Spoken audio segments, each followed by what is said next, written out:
Welcome to episode 482 of Fourth and Jawn. I'm Gail Saunders here with Primo in the building, and today is another emergency podcast as our beloved CD Deuce, CJ Gardner-Johnson, has been traded, and it's some people are probably rubbing their eyes like, did I just see what I thought I just saw? But in actuality, he was traded for a lineman, a guard to be exact. That lineman was Texans guard Kenyon Green, and a 2026 fifth.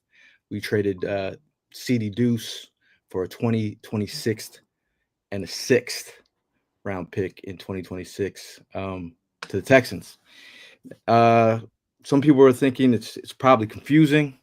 I know it's a little confusing to me every time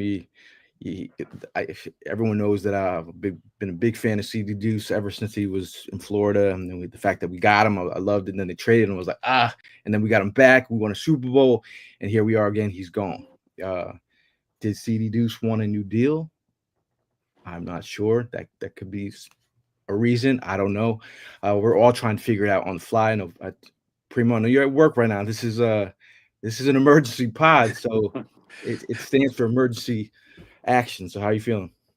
I mean, I'm feeling good. I just recently, like about 10 minutes ago, just posted something about, input from yesterday's transactions and stuff. And then like as that thing is uploaded, the news comes through. Like, what the hell is going on, man? I mean, yeah, I know you've been getting some sidebar text messages about, possibility of what might have transpired.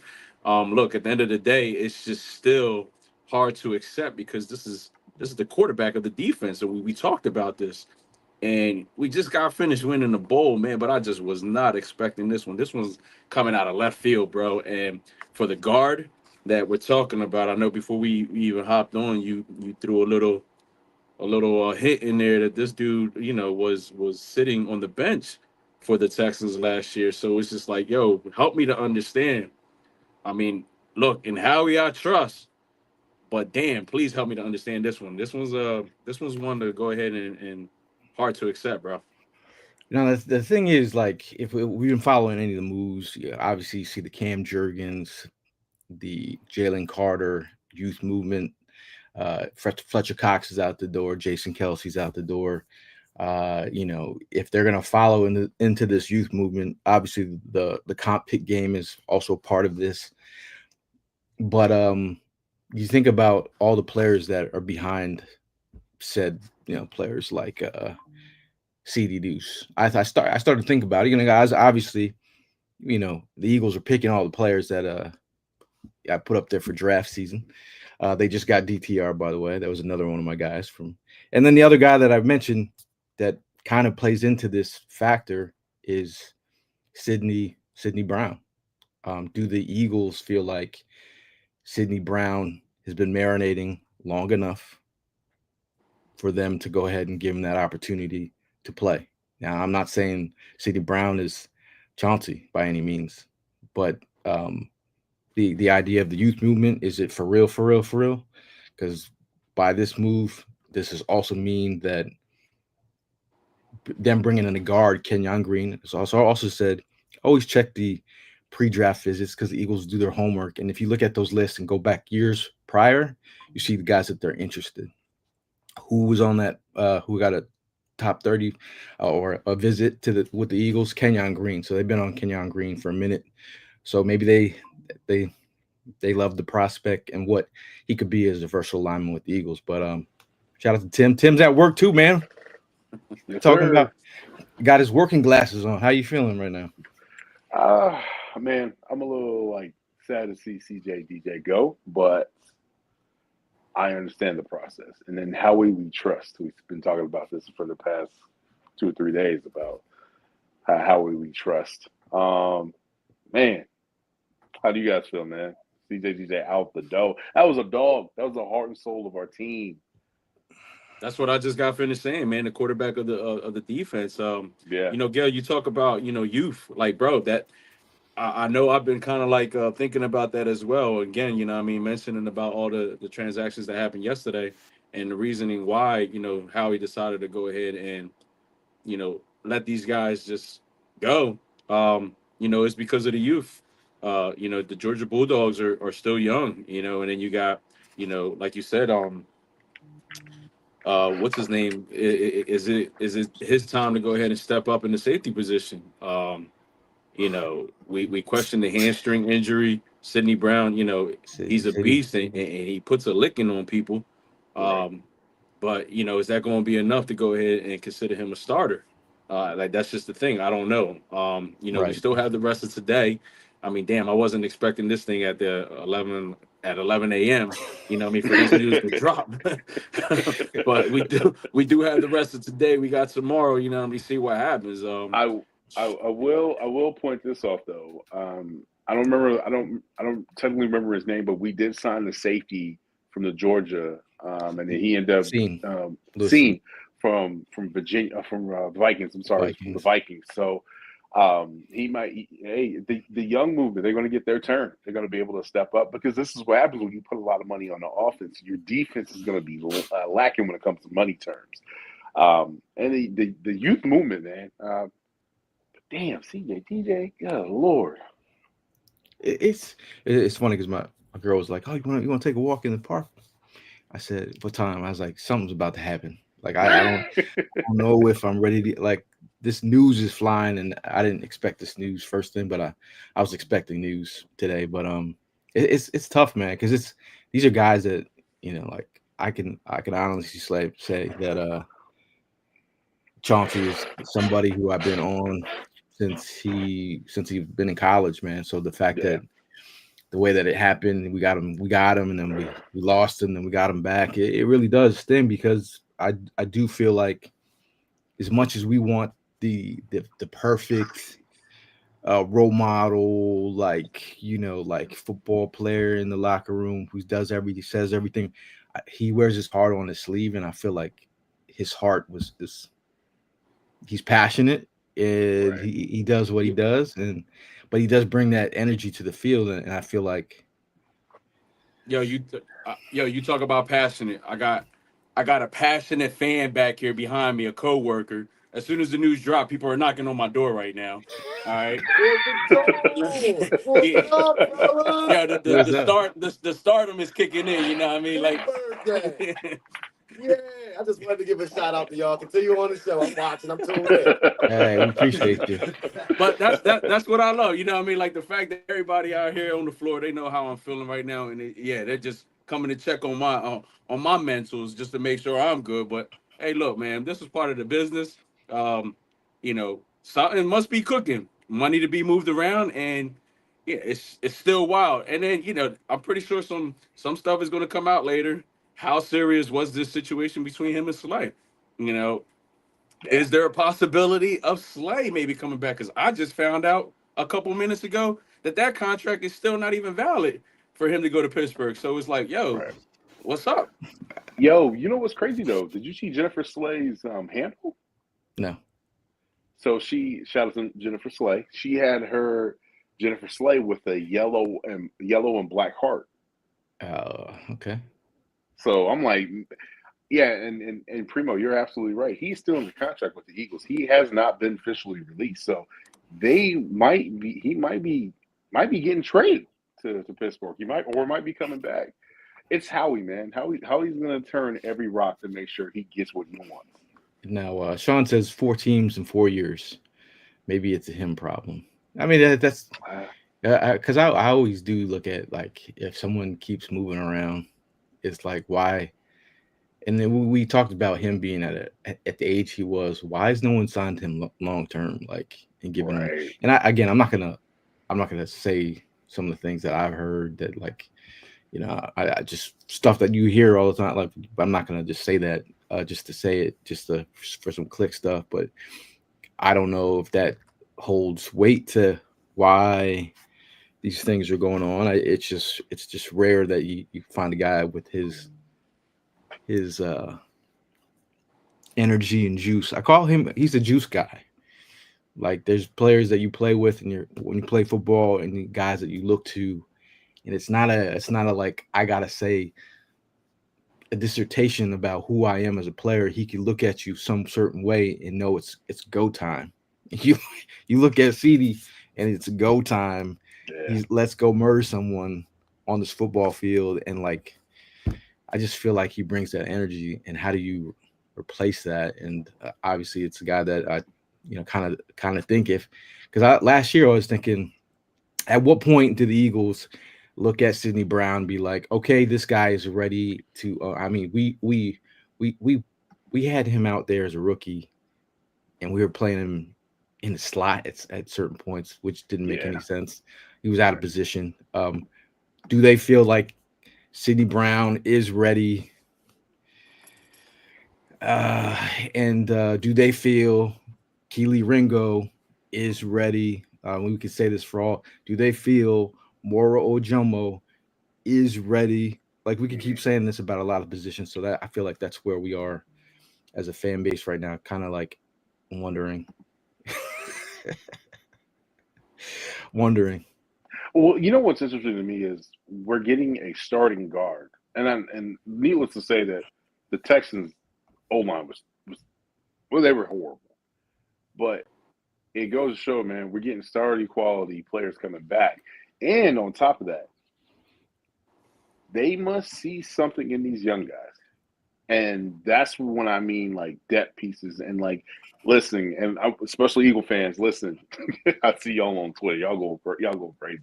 Listen, the free agency does not end until the beginning of the season. So let Howie be patient, like he told you at the camp. Be patient. Let him do his thing. Let him cook. We still going to be competitive. I mean, we're still contenders. Not even competitive. We're still contenders. We just came off a Super Bowl, so relax. Give Oh, Howie a chance. I mean, They three. We're wildin' talking. We're talking about three Super Bowls in in appearances. 8 years.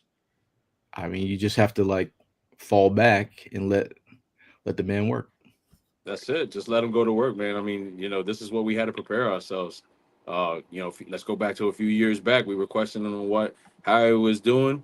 We got over that hump, and then Howie brought us all back into. And he convinced us all to, get back on Yeah. the train, the Howie train. So I'm gonna let him. I'm gonna let him spread his wings, man. He's in the position for a reason. And there's nobody better than Howie right now. So I'm just Okay. looking forward to what the rest of the day and tomorrow is gonna bring us. Okay. So if we're trying to make sense of this move, right? And you think, okay, if Slay is not coming back, if that's factual yet, um, CD's been traded. Uh, Yeah. we just brought in a guard who also was also a 30 visit with the Eagles, who they've done their homework. They know what they like in him, because Stoutland Yeah. probably got the full lay down on what the player was. Right. Does that mean Becton's back? You still got Nah. right. I mean, because you still got Tyler Steen.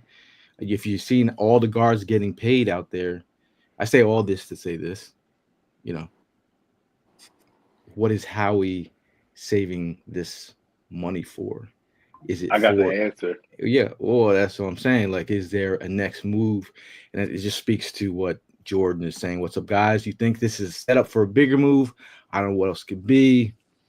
Or is Howie just getting a head start on how hard it's going to be to keep this young core in the future? It's a good question. I mean, it's a good question. Like that's just the thing.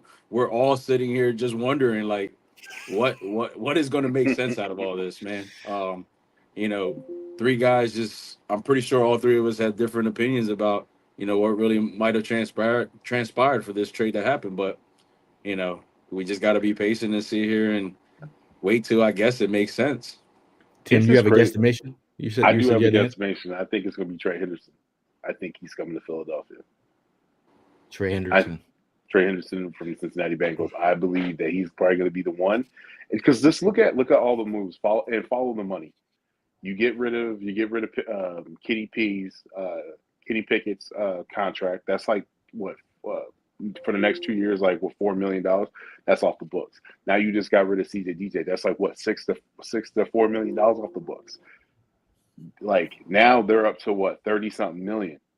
They have money now. I don't think it's going to be a trade. Look at what he does. It's free agency. We made 2 trades 2 days in a row, and we can trade comp picks. By the way, just saying. Boom. Just saying. And but the limit, the least comp picks that you can get, the most you can get, I'm sorry, is 4 comp picks. And because I've been trying to tell my Niner friends, they keep on asking me. I'm like, yo, you only can get 4. So because I mean they're man, like at least we're not the Niners. Good Lord, they lost their whole squad.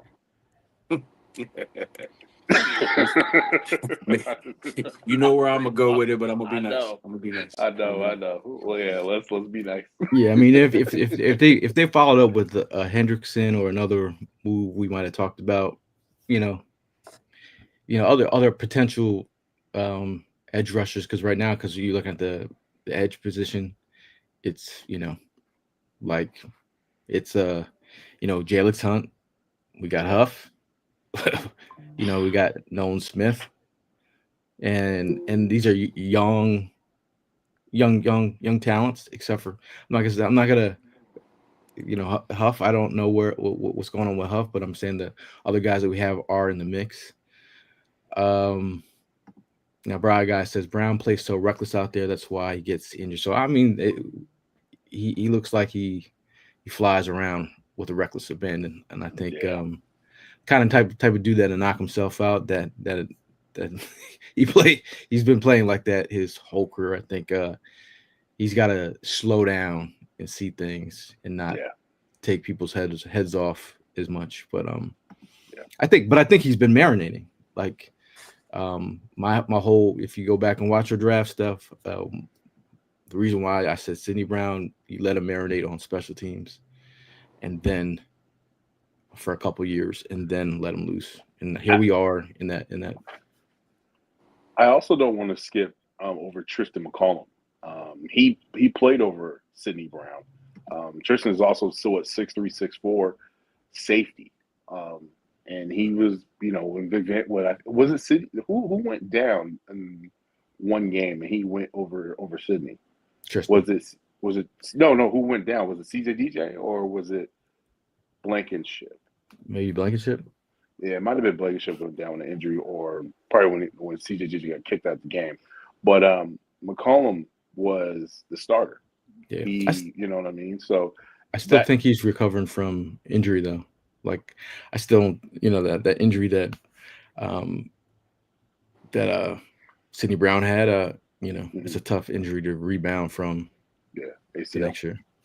Right. So, and the other thing is Lewis Cine also recovering from injury. So if the Eagles are playing this chess game of like, let's see how he rebounds from injury and add another Georgia Bulldog to the mix. And a lot of Eagle fans like Helena says, I am sick. Nah, I'm sick. Respectfully, F this. CJ's young. And you can't look at Howie and be like, he's shown you to be cerebral when some of these picks happen. The Bonds of the world, like 95% of the fan base was was like Bond for cheap, and they're like, who's this guy? We got breaking news? No, it's not breaking news, but we also know about the trade. CJ DJ just sent a heartfelt tweet to the Eagles and to the Eagle fans. Man. Yeah, you should have expected that coming. Damn, man. My thing, it's real. It's and as you get older. As you get older, you're such a dad, bro. You have this dad talk. As you get older, you youngins, as you get older. No, I'm saying, like, some of these people don't. The feeling of losing some of your favorite players. Yeah. It's a part of the game. It's just a part of the game. Like the fact you had to see guys like Brian Dawkins, another safety, leave the building. A guy like Reggie White leave the building. Shady McCoy traded for a Kiko Alonso jersey. Like these are we all will remember where we are when we heard the news of what it's just What do they That's all they say? said. What do they say? Heroes eventually die. Oh, That man. like that's what they say. Like Yeah. but bro, like Primo. I'm pretty sure you have. Who was your favorite player that got traded off the team or got released? That DJs hurt was you the most. mine. DJs was DJ? mine. That hurt me. oh yeah, that hurt. That hurt. Yeah, That hurt yeah, me. that one hurt. Yeah, that one That hurt. I hurt. was I sick. mean, It was like and Easter too, B. yeah, trade wise, DJ was one that hurt me, and then of course, not re-signing Dawkins, but that was because we just didn't re-sign him. You know what I mean? Like, Yeah. It's but just like look, we're listen, going ride up this there. I thing do out, watch. ride this thing out, boys. I gotta get to a meeting. All right, go Birds. Everybody, stay positive. I Go always got Birds. something cooking. Yes, I'll sir. talk to you. See, I like Have that a good day at work, approach. bro. I like that approach. Yeah. Positive. I Obviously, like that. it's rough. It's a rough Yeah. time. It really is. Now, Mark Burt says is 88 next. I think so. And I said, now, I'm not getting messages from my giant homie friends about winning the Super Bowl or nothing. Haven't heard from them in months. And then all of a sudden, today I get what's going on with your team, man? Everyone wants to know. Teams getting picked apart, man. Yeah. You know what's really funny is the ones that be like, oh, the downfall starting. It's like, bro, if you're saying that the Eagles are having a downfall because our big players are getting deals, you're sadly mistaken because we have depth. Like there was a reason why we won the Super Bowl because of our depth. Our depth is crazy good, crazy young. You don't know football if you're sitting here saying that they're picking us apart. You don't know football. I mean, the youth movement is real, man, for real. Yeah. Reese says, so since we got the guard and swap trade for CJ, does that mean Beckham is gone? I do believe if you're looking at the guards out here getting paid, and if you're asking Beckham to come back here and play for cheap, when he can get a real bag out there, like I'm not, if I'm his agent, I'm telling him to get his worth. Yeah, get your money, man. I'm not his agent, but if I'm playing the fan card, yeah, come back here, play for cheap. But that's not real life. Bird Season says Malachi Starks, you're an Eagle. Shout out to Tim. He says like that Slay has not been truly released until this June 1st.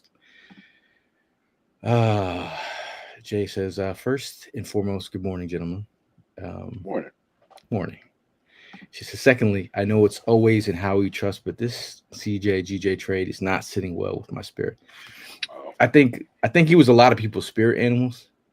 I felt like he was the Jekyll and Hyde of the group, or the Joker, or the wild card. I thought he. I could go back to the I mean, even the loss in the Super Bowl loss. I distinctly remember that hit he put on Pacheco. Yeah. And it was like, I felt that. Yeah. I still feel that hit to this day. I think the thing that really bothers me was like, when James Bradbury got picked on by the Niner players when they came in on 2023, and nobody stood up for James Bradbury or the team. But if we would have had CJ-DJ there, he would have been the first one in that dog pile, woofing off. But we're just gonna miss that toughness, man. We're definitely gonna miss that toughness, man. Hopefully that toughness, that toughness, that grit that torch gets passed to Sidney Brown because he has that edge to him. I mean, remember watching the Cowboys game? He picked dude up by his helmet and slammed him. I mean, he's got some interceptions as well, and again, he was on my list when I presented the guys, and also another guy that I presented to y'all was DTR. Now, some people were talking about maybe he's ass or like reason why, Kenny Pickett is a reason one reason that I wanted him traded, because I felt like Tanner McKee was that guy. And then, yeah, I stand on business ever since I've been watching him play. Tanner McKee I felt like he was our number two, and then Kenny Pickett. While I've seen him from the Senior Bowl on to the league to on to now, like it was time for him. I was like, we got to trade him. The fact that we trade him for, we got a what was it? We got a fifth back, Yeah. and then we got DTR.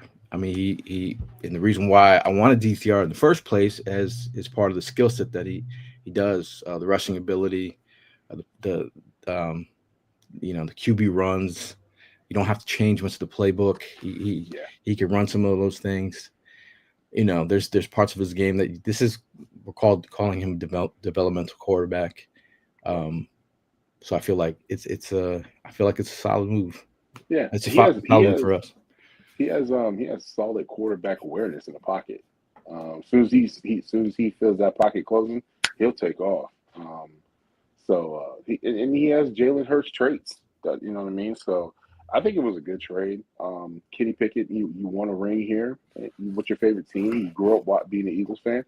Now you get a chance to start again. Because let's be honest, Watson's not playing next year because he retore his Achilles again. So I think it was a good trade on both sides. Really good trade on both sides. And I'm wondering about this trade now. Which one? The CJ? Right. How much does Fangio have to do with this trade? Now, if Fangio was like, "Nah, bro, you're bringing back Bond. I need Bond." If Howie goes to Fangio and he says, "I'm going to start picking some of the parts off of this defense. Let me know which guys you want me to save." Right.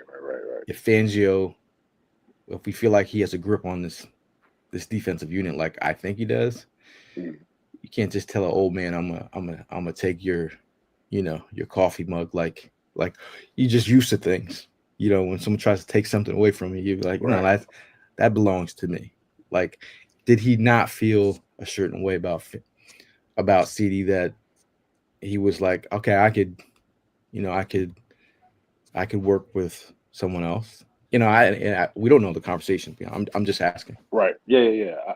I think he did. I think he was like, you can put somebody back there that I can get either similar or that somebody's going to be a ball hawk.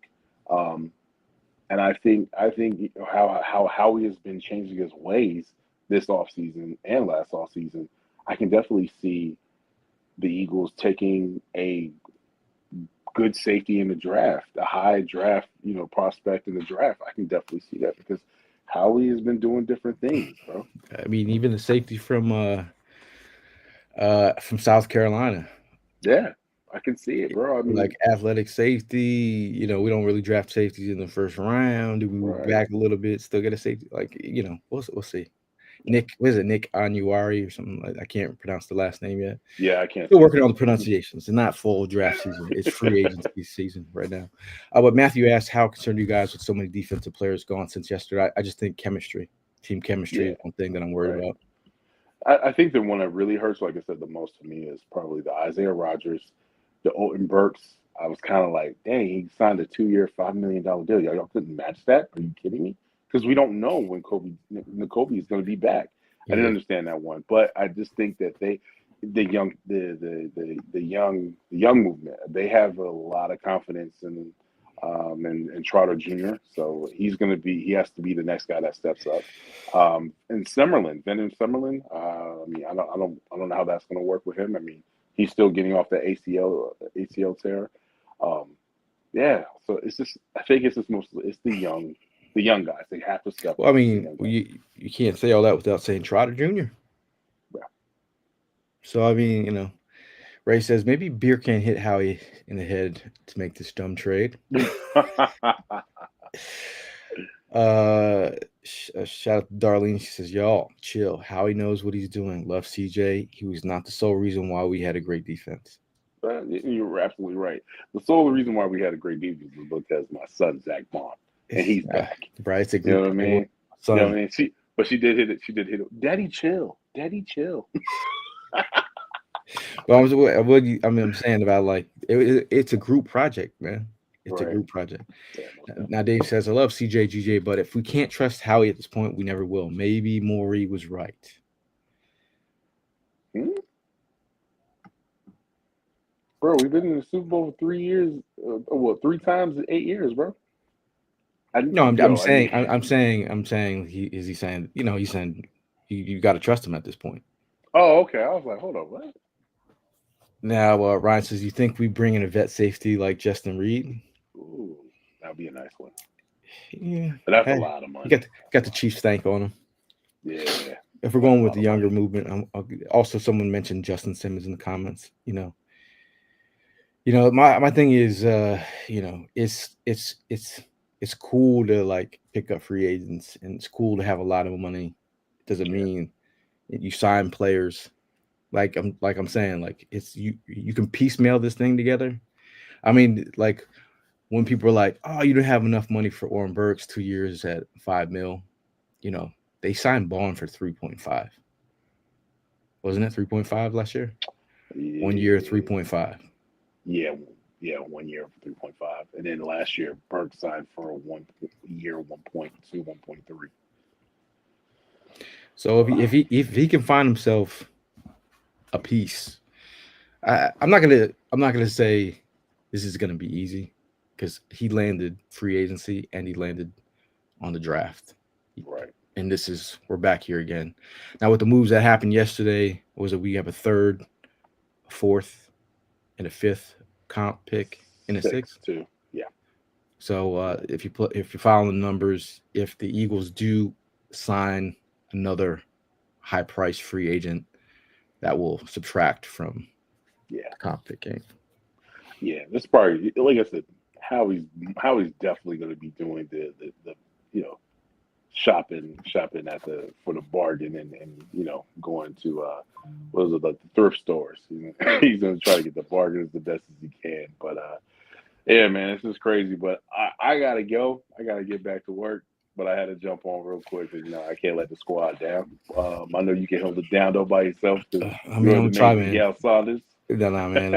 I mean, the news is coming in as we go. For We're sure. trying to I'll like, jump back on though if you're still yeah, on. You know what I mean? But hey, guys, again, in how we trust. Just breathe. Woosah. Woosah. Rub it back in your ears. You know what I'm saying? Be fine. We're okay. And we're still Super Bowl champs. They can't take that away. All right. Go Birds. Now, shout out to Tim. He's bringing in the guard. Makes it a little uneasy about the Becton negotiations. I mean, I feel like it's a tough scene out here. The way that the guards are getting paid out here, offensive linemen. There's a lot of guys getting paid. But if in how we trust, man, if Kenyon Green is the guy that they thought he is when they brought him in for a pre-draft visit just a couple years back, then they have a feeling they like the player.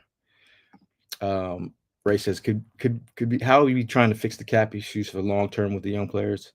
I just feel like you got to get this team ready for guys like Jalen Carter.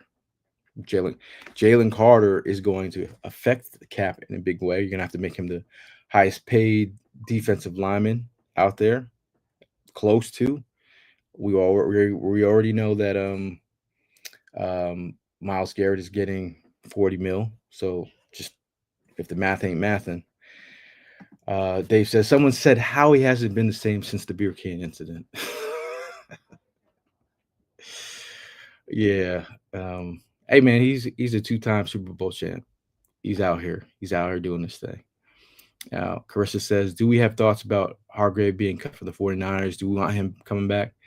I think if you're looking for cheaper options, some people were talking about the Jonathan Allen situation. He just signed a 3-year, I believe $60 million deal with the Vikings.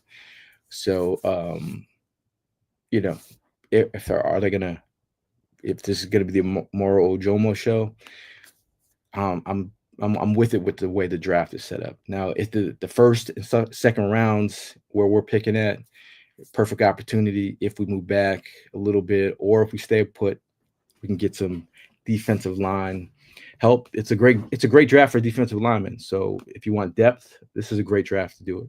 You can either get DT, edge play, I'm all about hitting the draft again. You know, if we have rotational pieces that can be situational guys. Um, the prospect from Tennessee, um, um, James, he's been pretty nice. There's a couple prospects that they could be looking at. Um, Now, Bright Guy says Green ranked 131 out of 135 overall.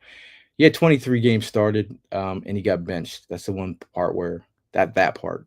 I think that part is where the Eagle fans will be like, if you believe in this guy so much, man's got benched. He had a problem blocking for CJ Stroud. So we'll see, man. I mean, that's the tough move. That is the tough move.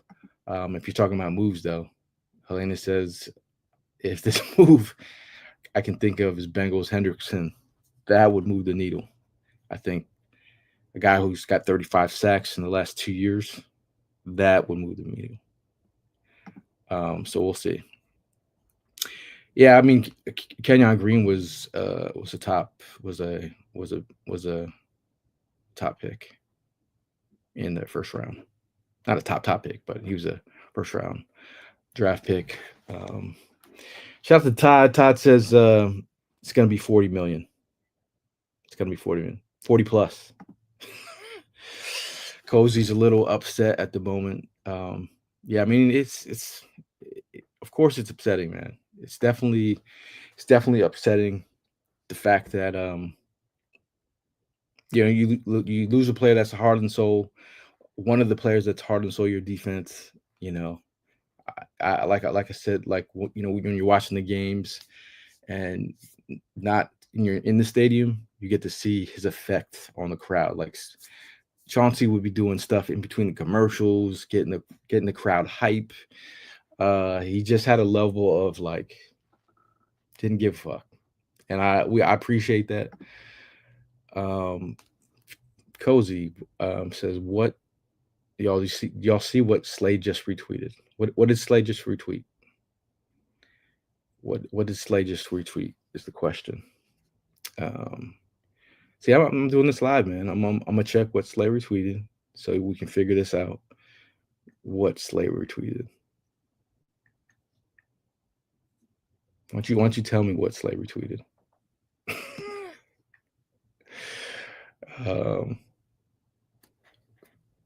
We got dead air. We got dead air right now. I mean, we'll see, man. It was interesting to see. I was at the Philly show on Saturday, and they had their tables set up right next to each other. And now a couple of my friends were like waiting to get their stuff signed by Chauncey, and then he left. I'm like, bro, everyone's like, yo, why did Chauncey leave? Okay, Cozy just texted me. Slay retweeted Pastor Carl Day. It says at Pastor Carl Day made a tweet. He said CGJ did all of that and confirmed that Slay was right. No way the Eagles would have traded away their secondary leader. And that is that is some shade right there. So I'll read the tweet again. Pastor Carl Day at Pastor Carl Day. He says CGJ did all of that and confirmed that Slay was right. LOL. No way the Eagles would have traded away their secondary leader. Shot is fired. But also Pastor Carl Day, I believe he's a Cowboy fan. So, but I'm saying is I'll play like I don't know. Is he right on that one? I'm not sure. Do you feel that if he's a secondary leader, would they trade him away? Now Reed Blankenship is the guy that they said that would be, Slay said he would be the leader of that group. He's part of the leadership council, and that's why I think he said it. But here we are. Here we are. 843 Philly fan says, hit the factor reset button on Howie, please. I mean, come on, man. We got to give man his credit for what he's done. We're about to be in a situation where we have to pay players. It just is what it is. Bry Guy says, I don't really want Hendrickson. He's 30. Want 19 plus a mil. I mean, 35 sacks is 35 sacks in the last 2 years, but I get it. Love the speed to power, man. Whew. I'm just saying. Bring in a guy who can beat one-on-ones consistently. That's where I'm at. Now, Scott says we got to pay all those Georgia Bulldogs real soon. Look at what Milt got. What in the world is Carter going to get? You talk about 4 years, what, 104 he got? Carter's going to get paid, man. Carter's going to get paid. Now, Boris says, do you guys think he's going to get rid of the drama? I really think whether or not AJ is safe, as I've heard him in trade talks with the Pats. I've heard that. I mean, we radio from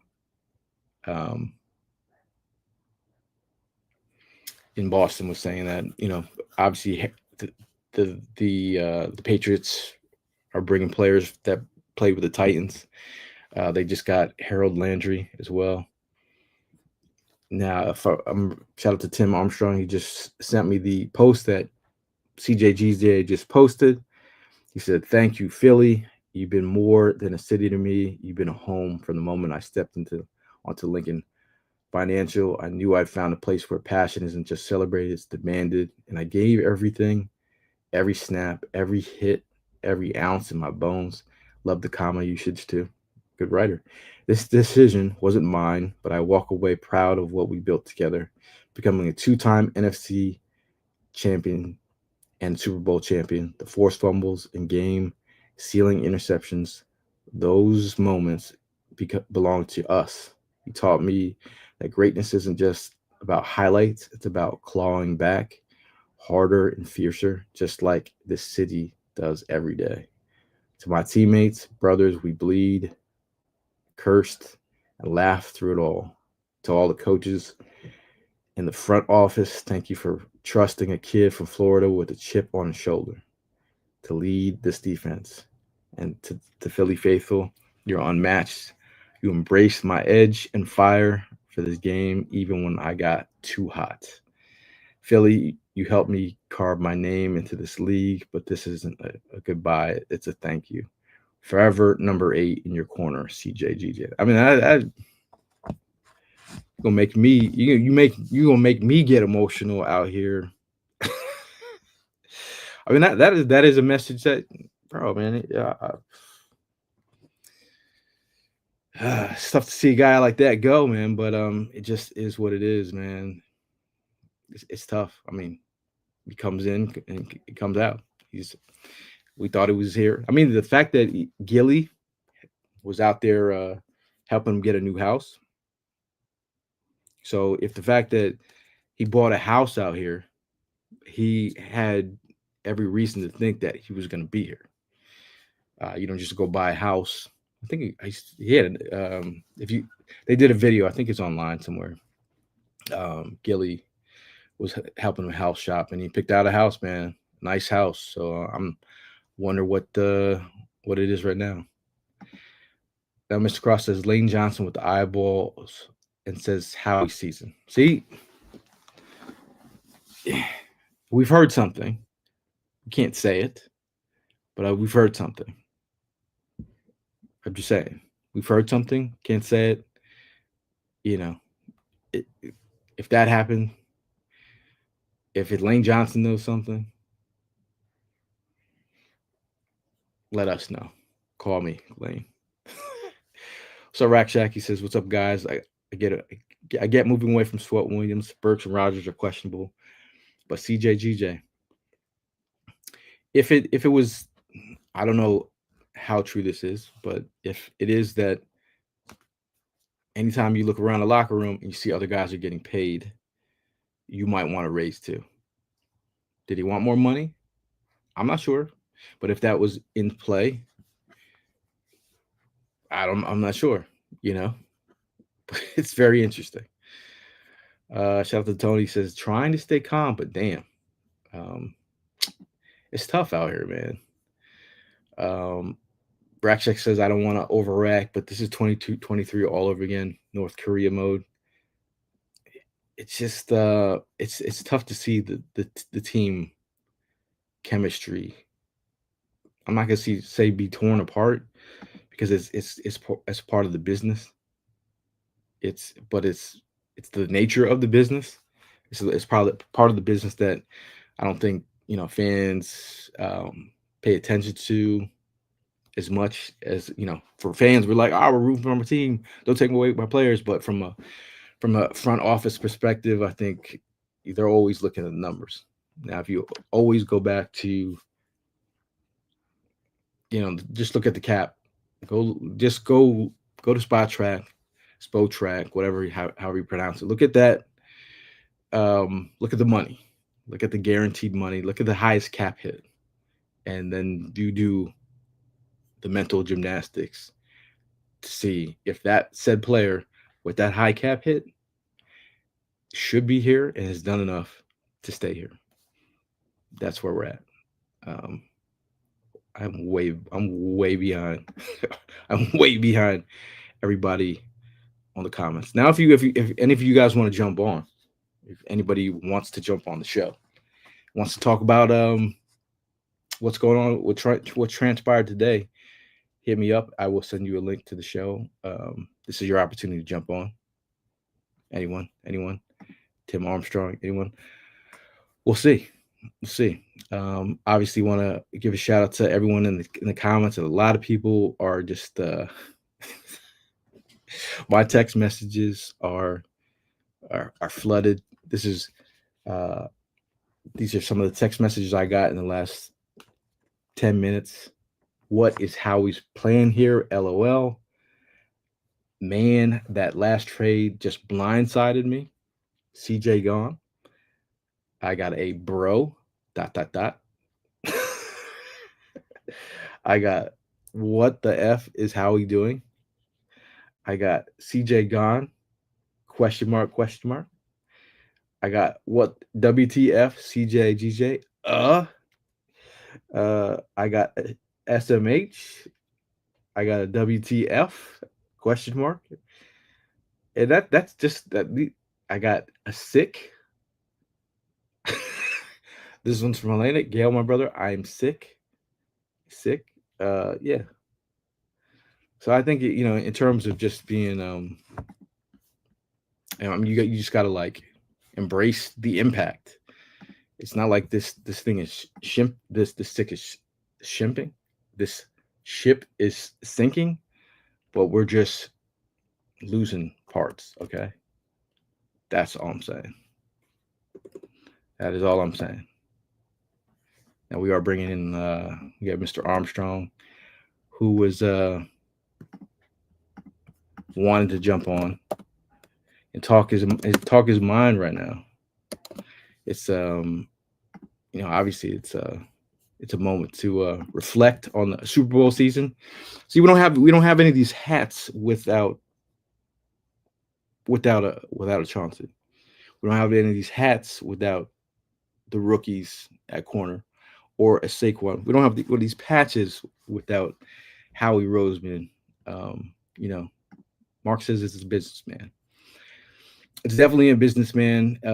Gilly will definitely be pissed, Mark. It's a time in your life. It's like when you ask yourself why you buy these jerseys of these players. You always go with the old school. If they're legendary, you don't really have that problem. Shout out to Brianna. She says, I'm so hurt. I love CJ, but I trust Howie. I mean, you got to at this point. LeBron says, if we needed him back to win a Super Bowl, why the F would we let him go? Or was our goal to just win a Super Bowl every 3 years? And if you look at Levon's Avi right here on the left center of that is CJ. Yeah, man. Mm.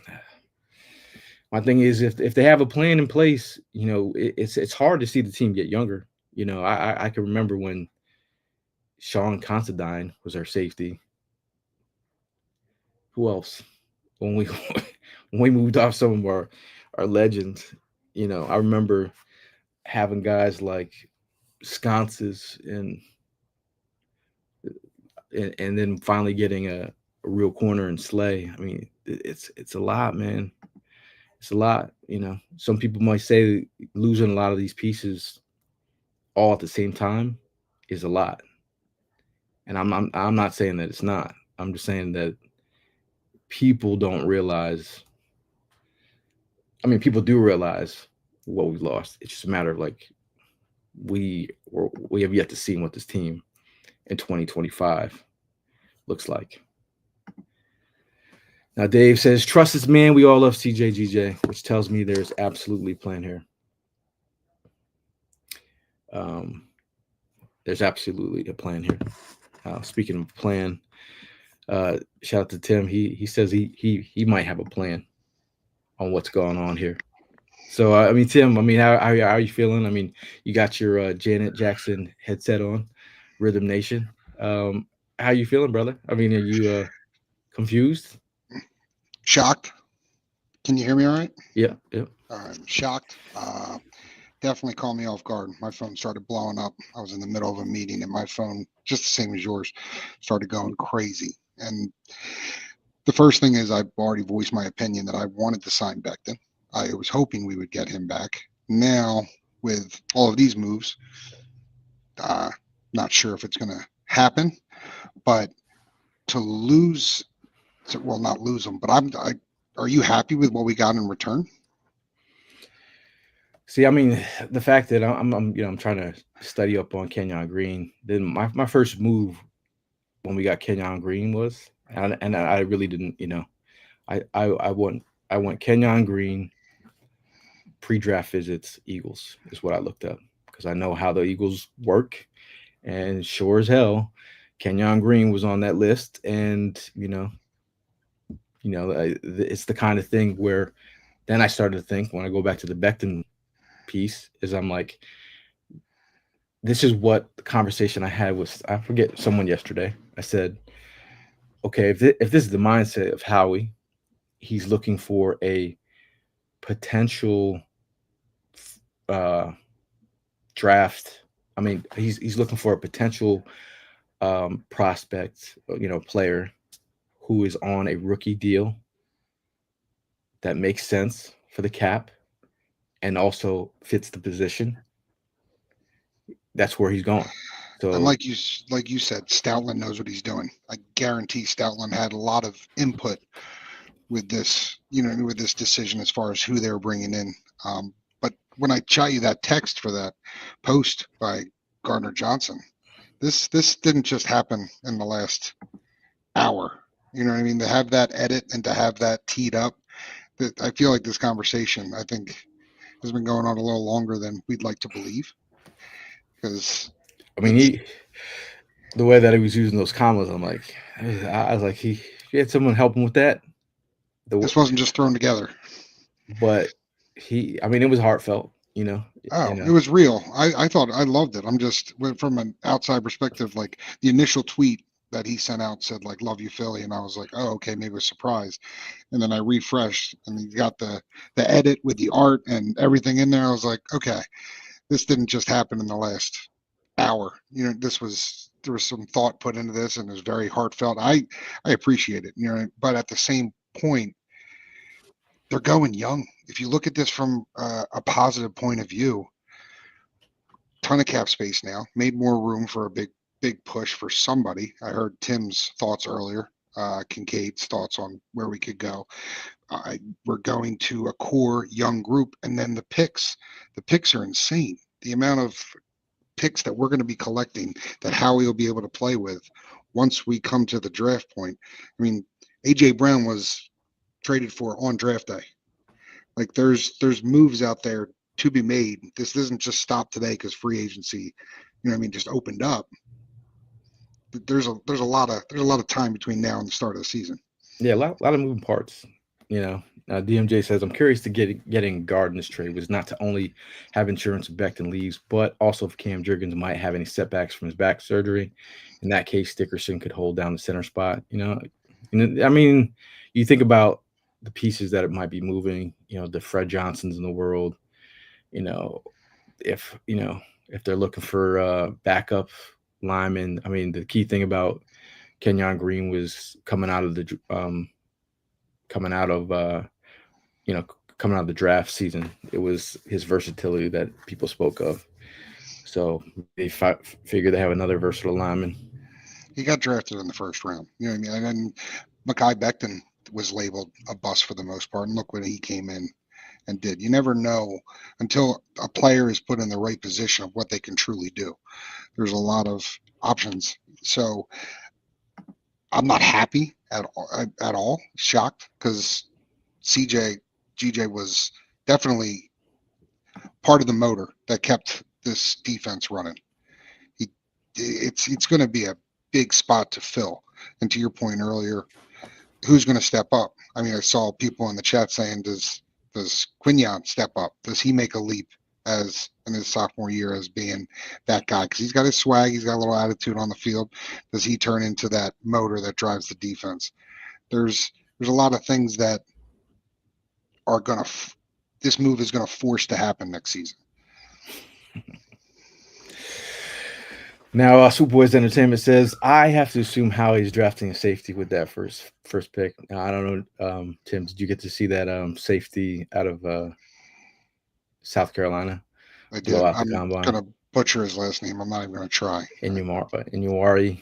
The one thing is like what he put on tape versus what he also added to in the combine was just like that was like cherry on top, like blow it out that combine, showed off that type of athleticism. I actually was thinking in my head, I was like, wait a second, do the Eagles just be like, best available and go get yourself another?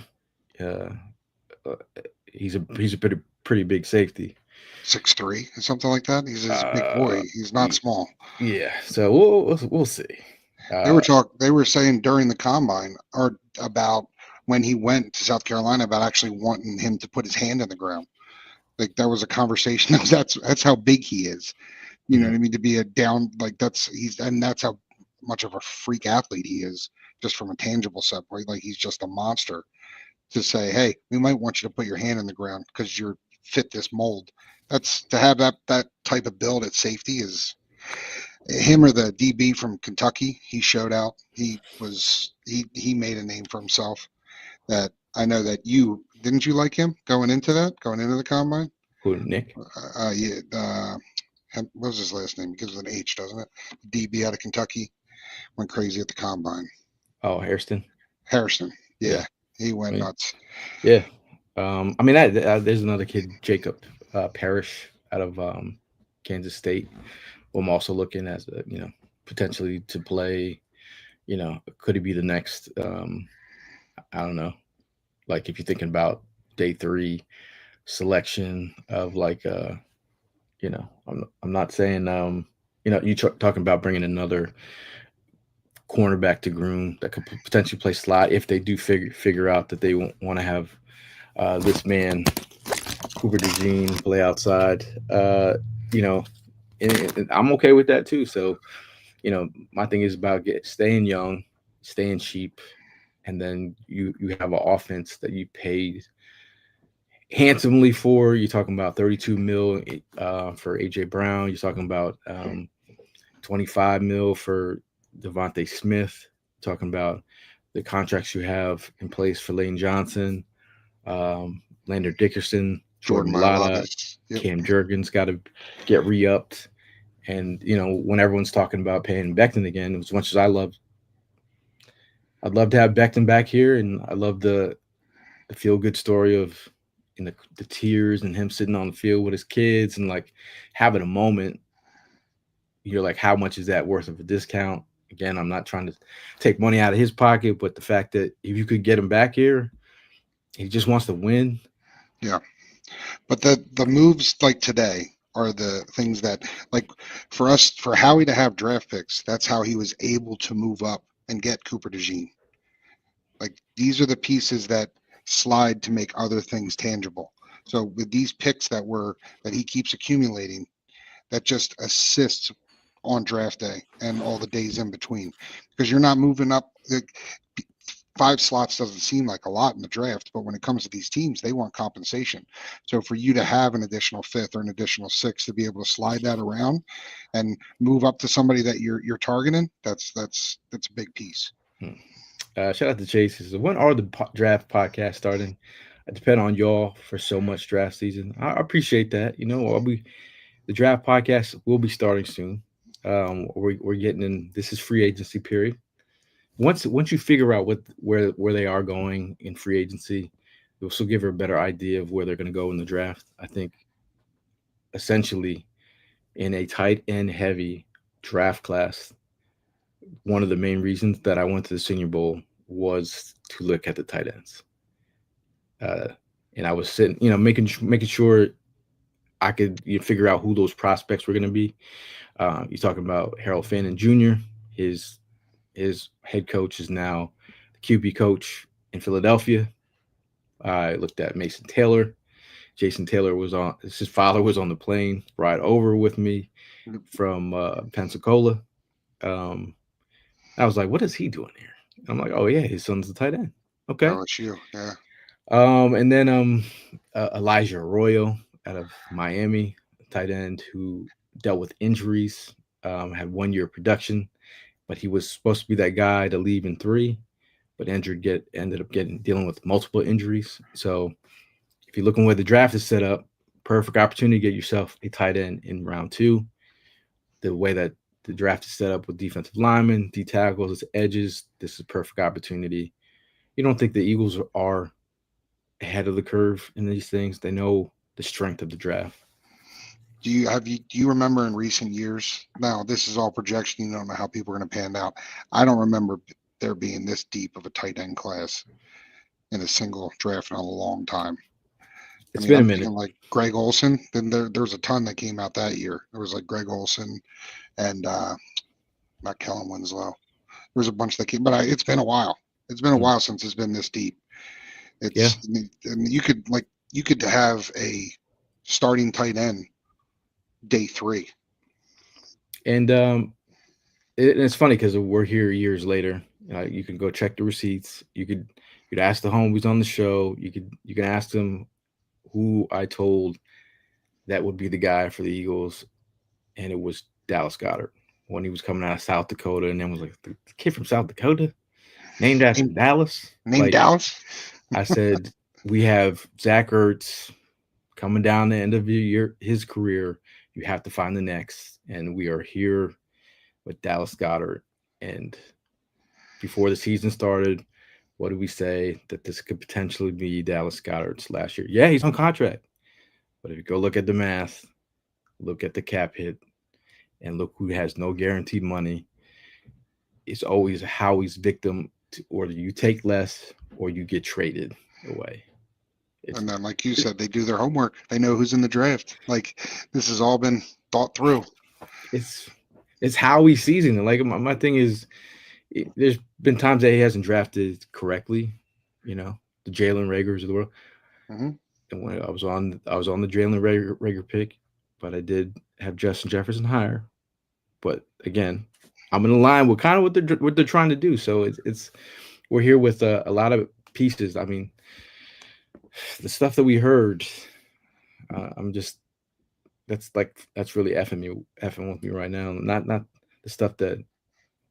Again, we don't try to put rumors out there. We try to keep it clean for y'all. But I'll give you a call after this is over. So you can fill me in. I'm just saying.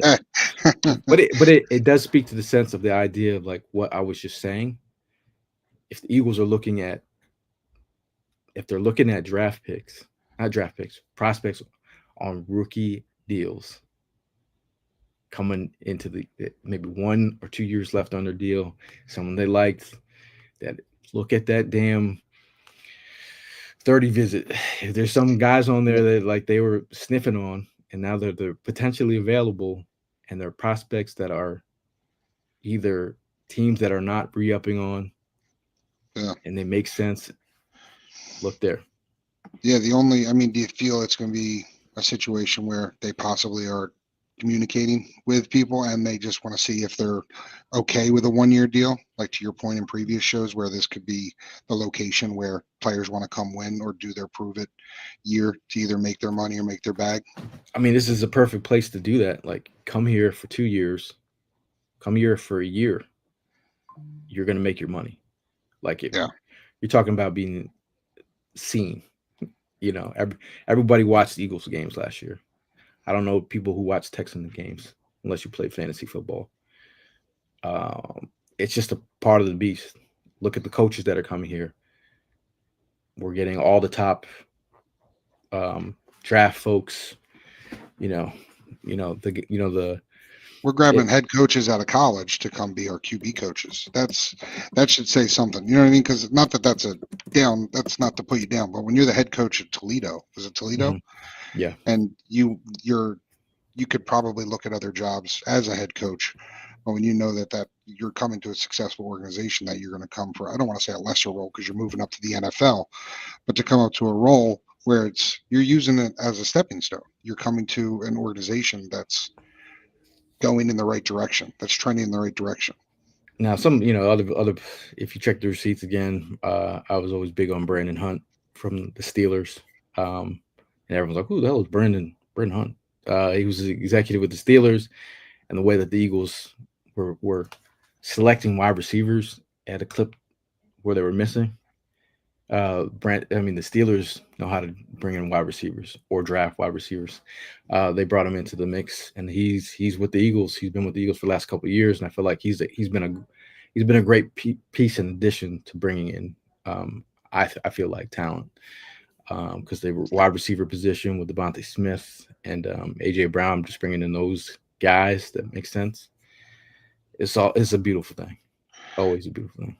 Now, I see a comment in here, 843 Philly fan, Kyle Juszczyk. Would you want to bring in a fullback? We tried it last year and then got hit with an injury. Would you be interested in that?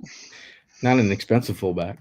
No, he's going to be pricey. The way that the Eagles do things, they make their linebackers play fullback. Yeah, exactly. Yeah. So who was it got hurt last year that he maybe played half a game beginning of the last? Oh man, I'm going to butcher it. Sumer, yeah, they had him lining up at fullback, yeah. And then unfortunately went down with injury. Ben Van Sumer, and you think about the Giants game where he broke off those blocks that he was making, and he was just geeked up. I'm like, yo, that's what you need, man. That's what this team is doing. Now Matthew says, being gutted again, and it's like you could say, I mean, you could phrase it that way, or you could just believe that Howie did you. Now you could ask yourself this. You don't have to you don't have to say it. Ask yourself this: do you think Howie didn't know that they couldn't afford Josh Sweat and Milt Williams? Do you think it was a shocker? Do you think anybody? I mean, if you pay attention, I don't think anybody was. I had them crossed off before. These were names where you're like, oh, you know what I mean? I wish, but that you know where it's at. Well, I mean, we were talking in our chat. I said, as soon as OC Odigizua from the Cowboys. Good job. I couldn't do that. Signed his contract, and I said, look at that. That is going to be the blueprint for what he's going to get paid, and he's going to be way over that. And he ended up getting 4 years, 106. The crazy thing is the guaranteed money. That's getting wild. The guaranteed money that these players are getting. Oh, and he's sitting there. he's sitting there. Um, Jalen Carter's sitting there being like, "Dude, I'm about to get paid." Yeah, and then I mean, for Milton Williams, it was. I mean, it's the teams. They might not be coming out of a winning season, but when you're getting courted by two teams that have a huge cap number, you know that you're getting paid, especially what's going on with the rest of the league. But unfortunately, we knew that Josh Sweat. I mean, it almost was. It was almost was kind of upsetting because he spent his whole career here so far, and to know that he deserves to get paid, but it just doesn't fall with where we're aligned and where we're going right now. It was just unfortunate that as soon as that, it was like, that Mm. stinks. You know what I mean? Here's It was kind of sad. here's my tweet of when Milt Williams got paid. Not Odigizua got paid, and it's not like we all knew this was coming. I don't think it's not a shocker.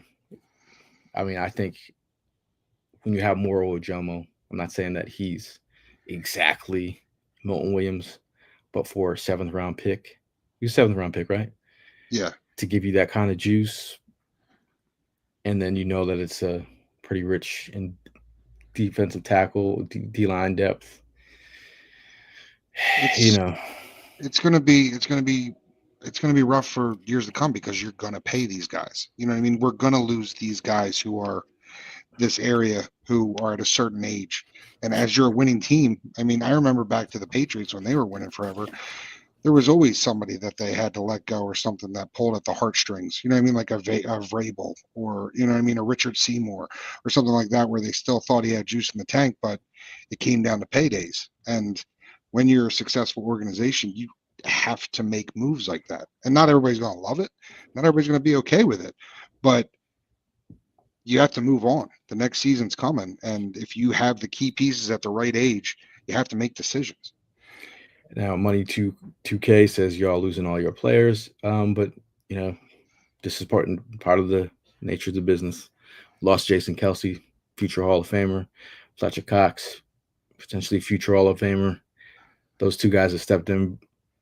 We didn't miss a step, which is kind of crazy, and we won a Super Bowl.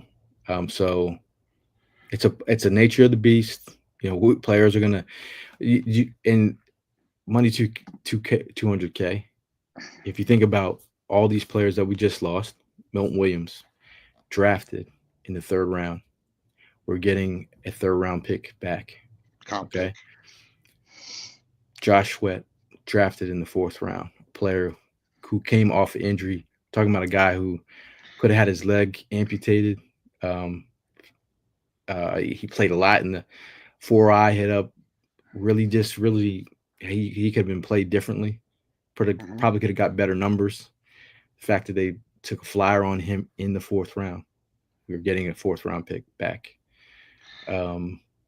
Howie's. We're still getting these picks. You've said it, and the other guys say it. It's chess versus checkers. Like it's different when you can see 10 steps ahead, or you're planning to go 10 steps ahead.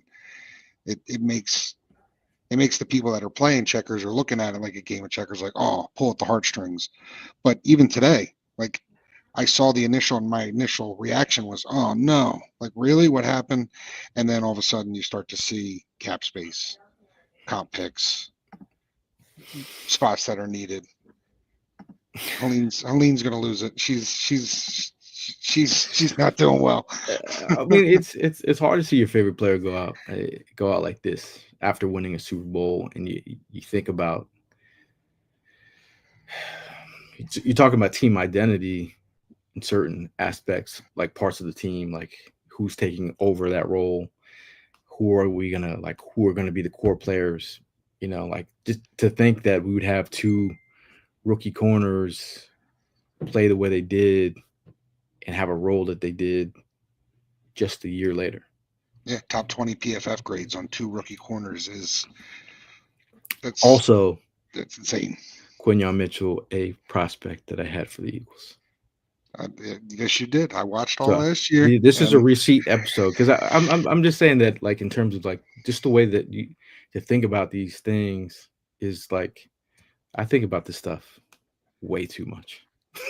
I do this for fun.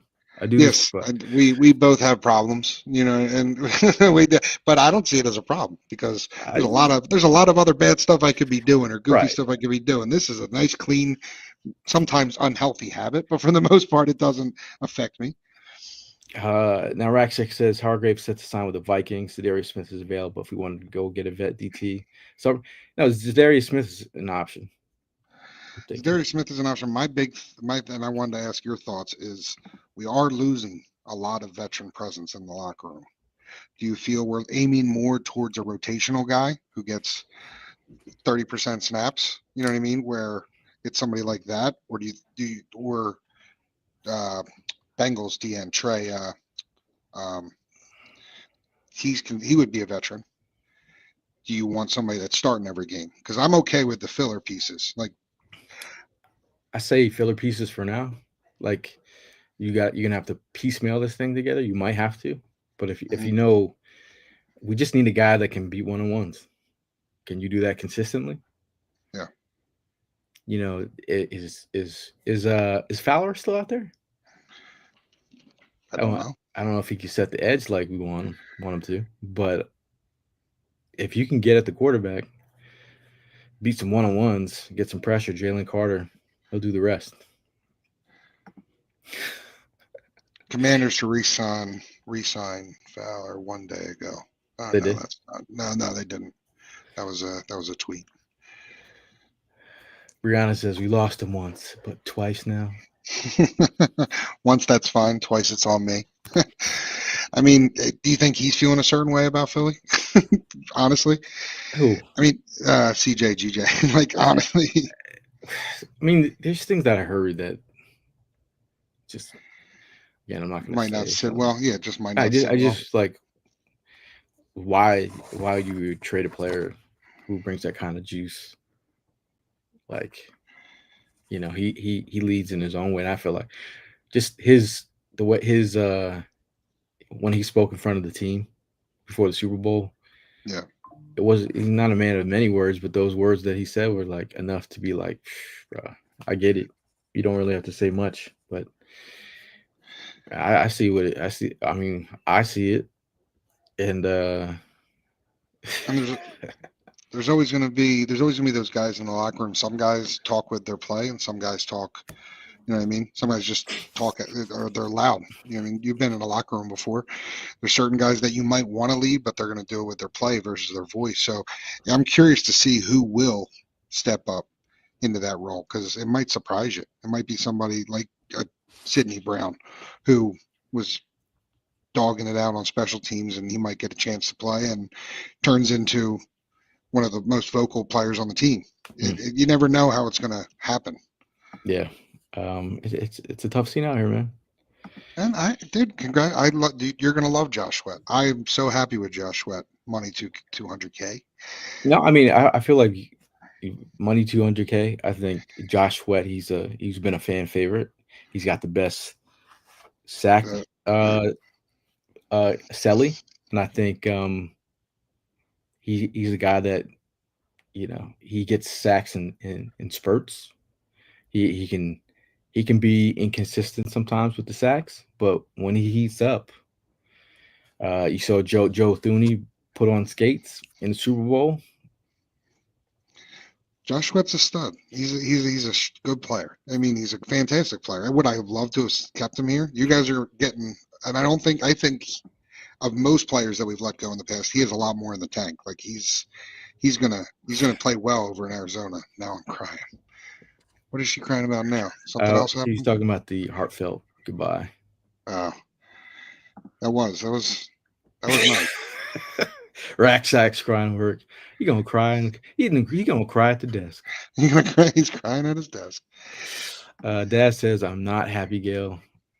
Chase says, can I jump on? Chase, yes, you can jump on. If you send your email to fourthandjawn@gmail.com. Send me your email, and I will send you a link. So Anyway. Fowler has not signed. Okay, I mean, again, we're just I'd be talking okay about with that. talking about a guy that can get to the quarterback. Let's see what happened here. That's What happened here? Texans. Oh shit. Okay. Texans agree to terms with veteran guard Laken Tomlinson to a 1-year, $4.25 million deal. The max value of $5 million sources. So that's their guard to take over. Talking about the numbers decent. That's not outrageous. Like, you know what I mean, to set the market for the rest of the league. Max value of 5. Talking about someone who's been taken over. Shout out to Underdog Fantasy. Use the promo code Jawn to get up $1,000 in bonus cash and get a free pick. You know, I mean, they've been out here doing the Lord's work. It's basketball season. You can put in some entries to get higher or lower on some of the players out there for basketball season. It's a tremendous time to win with Underdog Fantasy. I think Tim, have you indulged in Underdog Fantasy? I have, and I use promo code Jawn. And first few, I went a little overzealous. Let's say overzealous, and then when you play it a little more safely, then things tend to go your way. Yeah, you get that combo, and you get all excited, and you think, and then it doesn't work out. So play it safe. That's my suggestion. Okay, well, responsible and play it safe. You know, March is this is basketball season. When your favorite stars score buckets, where alley-oop win you an opportunity to win money from watching sports with Underdog. Underdog is one of the leading sports apps, and you can play now in your state. You know, you can play with as little as $1, and you can get everything right. You can win up to 1,000 times your money. So turn $1 into $1,000 with your hoops knowledge. But you know, all you got to do is use the promo code Jawn and download the Underdog app. You must be 18 plus, 19 plus in Alabama and Nebraska, 19 plus in Colorado for some games, 21 plus in Massachusetts and Arizona, and present in a state where Underdog Fantasy operates. Terms apply. Void in Colorado. Concerned where you play, call 1-800-GAMBLER or visit ncpgambling.org. In Arizona, call 1-800-NEXT-STEP. Text next step to 53342. In New York, call the 24/7 Hope line at 1-877-8-HOPE-NY or text HOPE-NY. So I mean everything. Oh, Miles Sanders just released from the team. So if you're a Penn Stater and you're trying to re-up on the Penn State halfback reunion, you can do that, and Miles Sanders can be your RB2. How do you feel about the Chargers? I mean, I love Miles Sanders. I love what he did at Penn State, and it's sad that he's already released by the Panthers, but it's he's good. He still has juice left in the tank. It's just unfortunate he got injured last year. But the one that I saw was the cornerback. Did you see that? Kristen Fulton.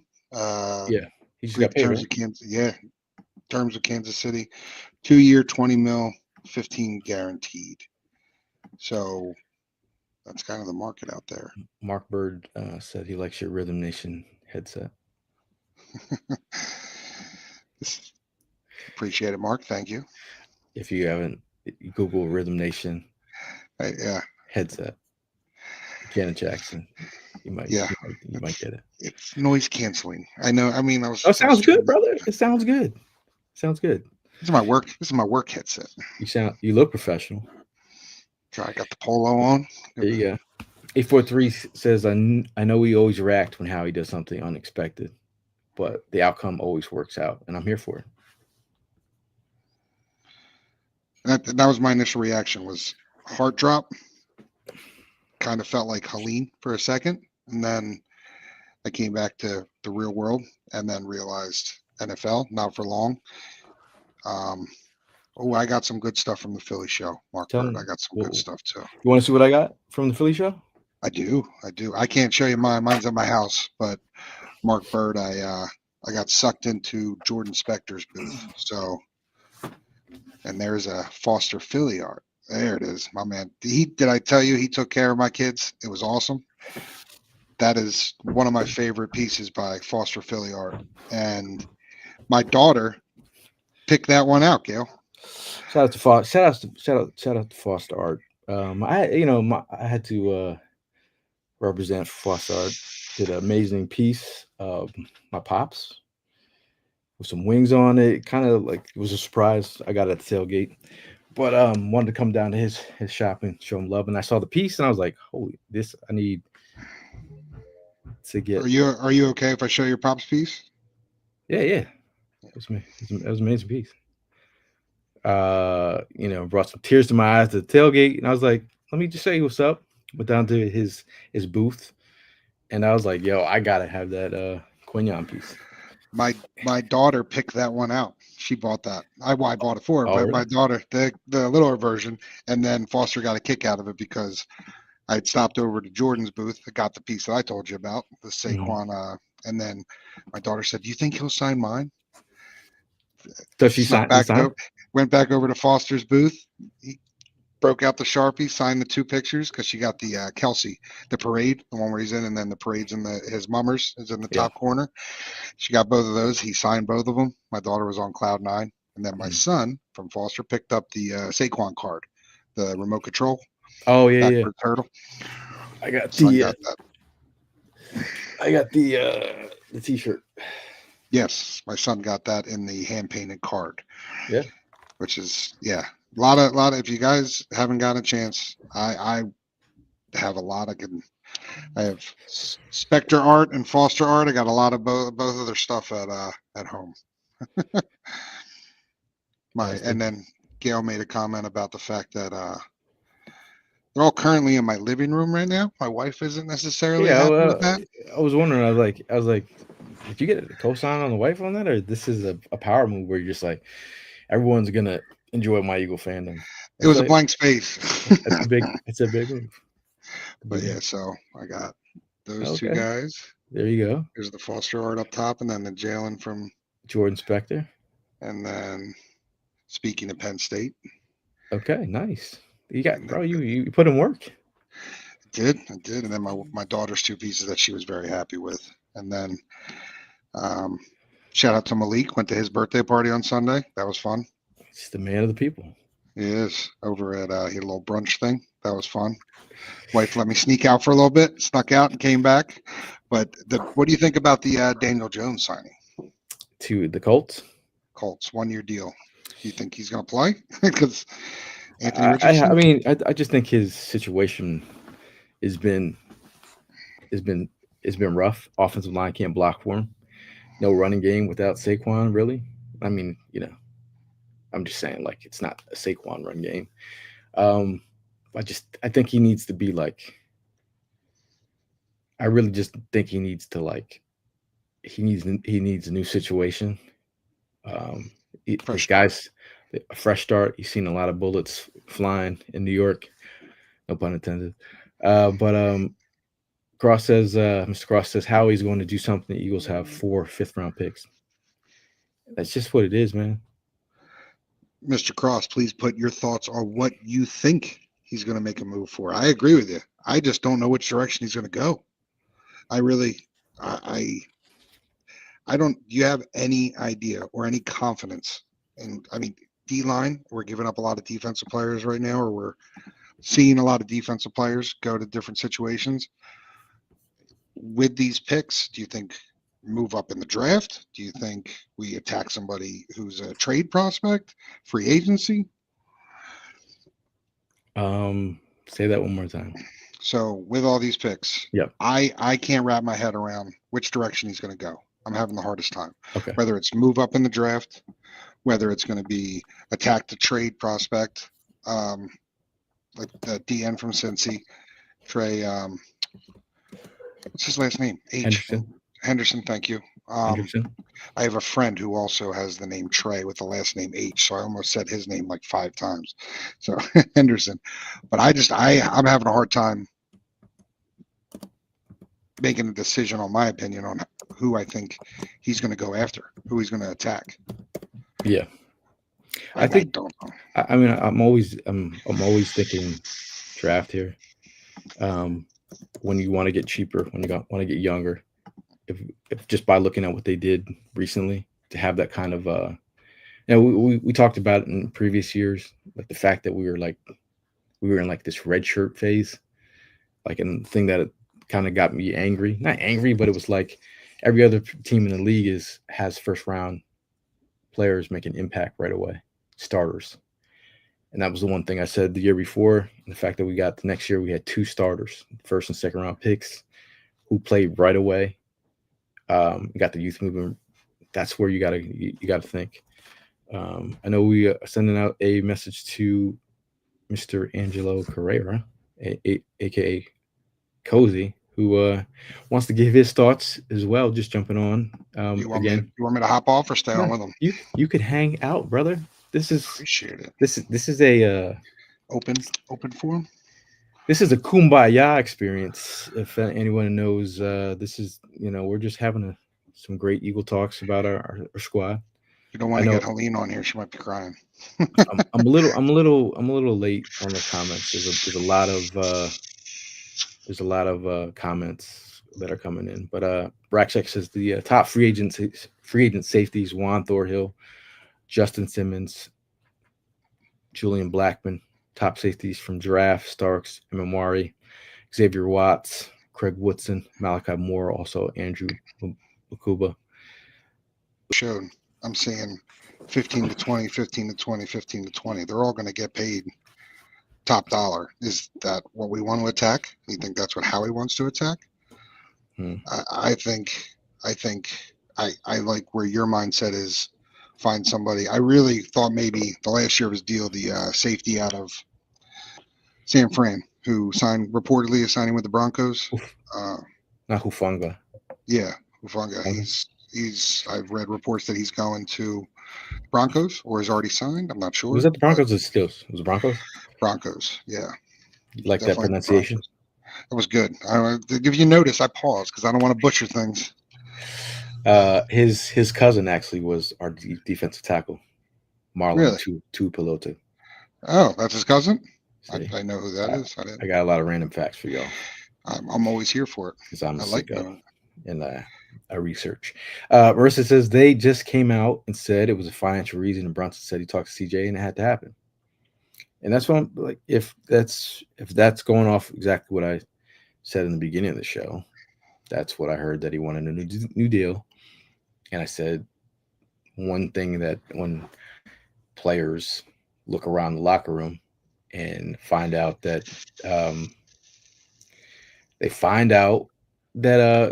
people are getting raises around here, they're agents. And I'm not saying if the player forces the hand or whatever, if your agency is not pushing for you to get more money, your agent is not doing his job. So if you have any leverage, you try and use it.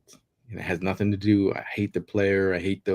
That's just the nature of the business. It's the nature of the beast. Speaking of the beasts, we have Cozy Bryant in the building. What's going on, boys? I never call you Angelo. I see an email. I'm like, this could be a hacker. So I send him my information. How are you feeling, man? I mean, obviously, it's a tough scene out here for diehards who really, believe in the heart and soul that CJ brought to the table. How are you feeling? Obviously, it's one of those things where it's like, at first you're like, why would you do this? But then you also got to trust Howie. And it's like, as much as we don't see the vision, we're not in the room. So, he probably has his little whiteboard or whatever, cork board with the photos in it. Like, we're going after this guy, we're thinking this guy. But like, us as fans, just not even waking up, but like just going through the day, like, here we go, another day. The Niners are making terrible moves. Other teams are making terrible moves. We get to laugh at them. We just see this and we're all like, whoa, what's going on? It's just happening. Do you believe that Howie, you believe in the Howie vision, or do you believe in Howie season? Do you believe that is this too much for him to overcome in one season, losing all these players? So Milton, I was okay with leaving because I've been on board with Moro Ojomo since we drafted him. Same with Sweat leaving. I'm a big fan of Hunt, big fan of Ringo, but Sidney Brown, I like him, but like I don't know, he just doesn't. I don't think he brings what CJ brings. So I don't think it's impossible for Howie to fill that void, but I think it is going to take a big move to fill that void. And my thing is, I was like, when they were playing when they're playing Sidney Brown early in the way they were using him, I'm like, I was like, what are you have CeeDee Lamb on Sidney Brown in the slot. I was like, in the one rep that I watched down at the Senior Bowl where he was on Tank Dell and covering Tank Dell is one of the reasons why some of the people in the Eagles front office, I believe, said that they saw those reps against Tank Dell to believe that, wow, Sidney Brown can actually play in the slot or cover faster wideouts, and they were impressed by that.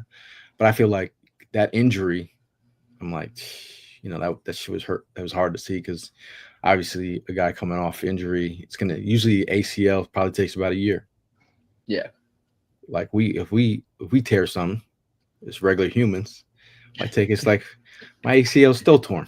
I've not been the same person in a long time, but as you get older, it's a wrap. You tear ACL. But Rackchick says, according to Garofalo, CJ GJ do 8.5 this season and 11.5 over the next 2 years. Kenyon Green in his last year rookie deal 2.88. This is what I'm saying. Howie's looking for those guys on the rookie deal in that frame. We're talking about Jahan Dotson in his last 2 years, rookie year deal. This is where Howie's working in that frame. So think about any other players across the league who are in their rookie year deals that Howie could target.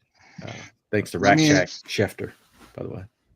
Let me ask you guys a serious question. Do you feel that this year's free agency, we all, as fans, might be reacting differently because of how successful last year's free agency went? Because last year it felt like we were hitting every single day. And now this year, coming off the Super Bowl, need to create cap space. You think it's more of a sticker shock where it's just like, oh no, we're losing, where this would be nature of the beast for everybody else.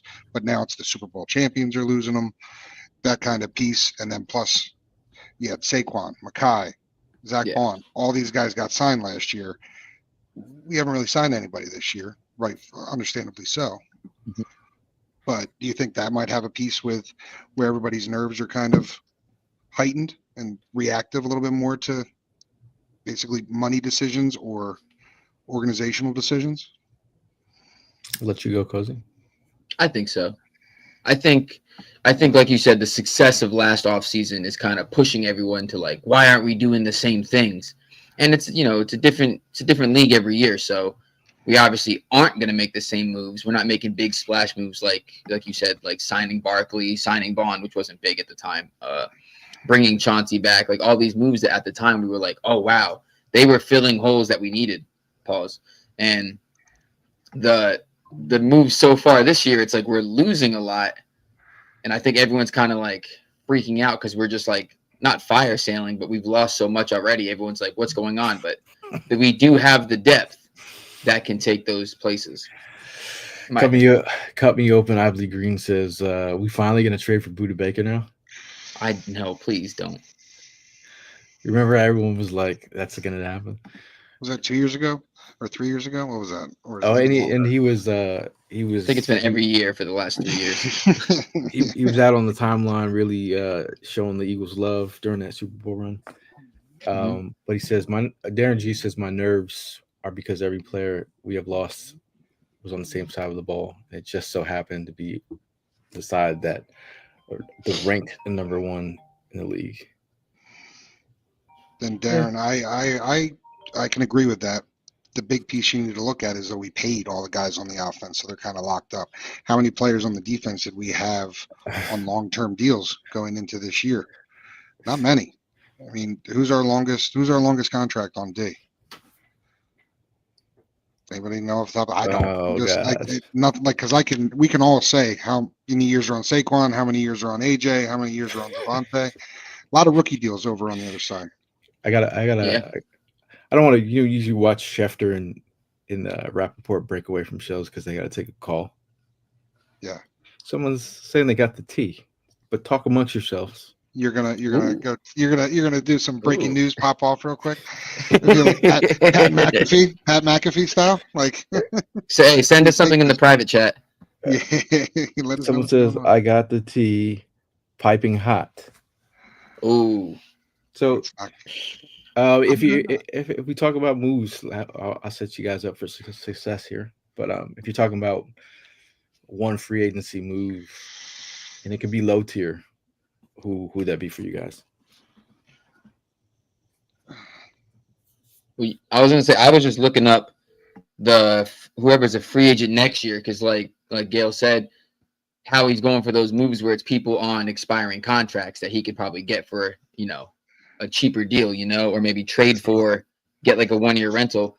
And I'm just looking at safeties right now, and I got Marcus Williams from the Ravens, Jimmy Ward from the Texans, Amani Hooker, Kevin Byard.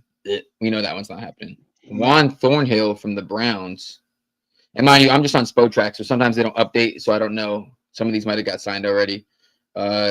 What did I say? Juan Thornhill, Geno Stone from the Bengals, Harrison Smith from the Vikings. I think That's he's a who I little was older. going to say. No, but that's the thing. I'm not trying to cut you off, and I apologize. No, you're good. You're good. I think Harrison Smith would be a huge fit for a 1-year deal. We lost a ton of veteran leadership. Yeah. We're a very young team. We need to bring veterans in on some aspect of the defense. In my opinion. So Harrison Smith, who I think still has some tread on the tires, like you said, not long term, we're not signed, but a 1-year deal, similar to what Slay went over and did with the Steelers. You get that safety spot, you fill it in, you get the veteran leadership. I would love to see Harrison Smith. Plus, I love his style. He's a tackling, hard-hitting safety. Mm-hmm. Yeah, and he'd probably be cheap too, because it's a 1-year or not 1-year rental. But if we trade for him, he's in year 14. He's not expecting some groundbreaking contract. No, that's definitely a good choice. I personally would lean there. I got Cameron Curl from the Rams, Jordan Whitehead from the Bucks, Kyle Hamilton, but we're not getting him. Oh, you want some spice? I do. Absolutely. This ain't breaking news, but it is kind of weird though. So a friend of a friend. I'm thinking of a name right now, and if you say it, I'm gonna be a little upset. No, someone said that they were at his shoot for his video. His, because he's out here making music career. He's rapping, and I guess Chauncey felt a certain way about Saquon Barkley getting paid too quick, and like I guess certain players felt a little weird about Saquon Barkley getting paid too early. Is it 6 guys on the defensive side of the ball? Well, and this is what I was saying in our chat. I was just saying that like anytime someone gets paid, a player has to look around the room and be like, and my thing was, if Saquon looked around the room and he looked at said player in the locker room and being like, not that I think Saquon would do that, but I'm saying that his management would be like, the what he did for this roster, and you got this player making more annually than him. The optics aren't opticking. So I mean, you got to just be like, you got to give him a little bump. Obviously he put up an incredible season. It's not like this isn't not an average breakout comeback season. This is like a monumental season, MVP esque. Yeah. And I know you can look at that differently from inside of the locker room, but from an outside perspective, I'm not hating on anybody, and I don't want this to come across as hate. But we see what Miles Sanders did. We see what DeAndre Swift did behind that line. 1,000-yard rushers, beast years. So we see that our line is built to consistently put up rushing yards. Then when you put somebody the caliber of Saquon, who is currently healthy, behind, I wasn't mad one iota that he got paid. And if you're on that team, I don't understand why you'd be upset. Because the guy has never gotten paid to this point, has kind of been treated unfairly. And now he's getting his flowers. Like, I think it's rightfully deserved. And he's one of 9 players to run for 2,000 yards. It's like I mean I feel like from his standpoint, not saying I'm from Chauncey's standpoint, for a guy who's been waiting to get paid for so long, and what it's taken him to get like guaranteed money and years and all that stuff. I think from his perspective, I could see where he's like, but I'm saying like he didn't put up an MVP type season like Saquon did. Like if he had the best season out of all the safeties in the NFL and he was asking for a raise, hey, you got got like it. 11 interceptions and then you hurled over a offensive lineman after a pick. Something that's never been done before. And you got the key to the city in Allentown. Like I could see where you're like, okay, give me a little raise, but like now I see, like who else in that locker room is like, I mean, you see someone get paid, you're like, well, I'd like to get a bump too. 100%. Somebody else in my office gets an increase. It's like, hey, what did I not do right? You know what I mean? Do I feel like I should get paid? So I feel like I saw something on Twitter after the Saquon extension. I can't remember what player it was, but now that you say that, I feel like it might have been Chauncey, where like someone added him and was like, why not you, or something like that. I can't remember what player it was, but somebody, I remember specifically, it was after that. I forget if it was the Eagles post or like an NFL post, but I remember seeing it was like Saquon gets extended and someone mentioned another Eagles player. And I don't remember if they liked it or retweeted it or something, but they might have untweeted. If it was Chauncey, he would have unliked it or unretweeted it. But I remember seeing that, and like I wish I could remember who it was now. But I remember thinking, I wonder if he's going to feel a way about that. It's just nature of the beast. It's nature of the business. People will look around nobody's, start pocket watching. You're like, hey, this guy's got a lot of guaranteed money over there. And these guys are all alphas. Let's not get it twisted. These guys are all alphas. They're all in the NFL. They feel like they are the best at their position any day of the week. And there's a reason why they're starting and in the National Football League.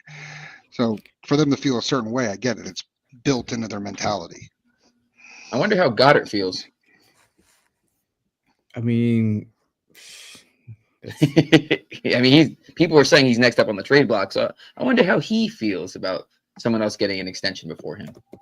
I just he's got to have people in his camp saying you haven't stayed healthy. There's got to be people in his camp that, like, yes, when you're on the field you are a stud, but there's got to be somebody bringing him down to earth, going, possible 1-year prove it deal, like stay healthy, show people that you're a top 10 tight end and you deserve that payday, because he's still young. He's not old in any sense. But the staying on the field, the best ability is availability, and it hurts. Now, Eric says, love CJ and what he brings to the defense, but that man's been looking for all the smoke since the Super Bowl. I feared that was going to cause an issue. I just feel like, I feel like he gets bored and he gets too involved in things that he shouldn't. 843 Philly fan says it was Che from Chase Sports that said something about CJ getting more money. Okay, so I'm not crazy. Yeah, I mean, I also heard that from another avenue and not from agency's side of things. But let's see. AJ says, "What's going on with Goddard?" Obviously the money issue. I mean, it's not an issue.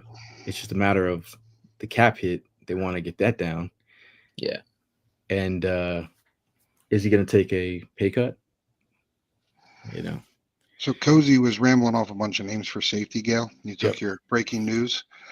I was on my opinion. What do you think about Harrison Smith at his age from a veteran leadership and possibly drafting somebody to come in? I like his style. Is Justin Simmons still out there? That's a good question. Wait, did he sign a 1-year deal? Did he? With the Falcons? I thought he signed like a 3-year deal. Somebody just put in the chat that Will Harris got gobbled up by the Commanders. I haven't seen that yet. Yeah, Will Harris signed with the Commanders. He did. Yeah. Jaquan Brisker is a free agent next year from the Bears. Player on his rookie deal. Yep. But how he's trying to get a cap number that is he can control and is cheap. So that's where I think. Oh, he was a former Penn State player, Brisker. Mm-hmm. Yes, he was. How would you feel about? He says, how would you feel about picking up a new tight end in the draft? Go get the kid from Penn. I would love high. that. I mean, in a perfect world, yeah, but he's gonna go too high. I would love to pick up a new tight end. Yeah. I would love to have him in a heartbeat. Tyler Warren's going to be the Kelsey type, the Gronk, as long as he stays healthy. He's that style of tight end, but I think too high, too much capital. But like you touched on earlier, I think honestly, day 3, you could still get a starting tight end in this draft class. Yeah. Harold Fannin Jr. Okay. We didn't sign the Bowling Green head coach for nothing. Okay. We're gonna get Harold Fannin and then the DT from Toledo, Darius Alexander. I've been looking at bringing the connections. I like it. And everyone's while the Eagles were working on prospects, your boy was out there, Cozy. I seen it. So wait a minute, that guy looks familiar. I did I did a mini interview with him for like 5 minutes, 2 minutes. I still haven't posted it. I'm behind. We'll get to it, but at least I got my intel for myself.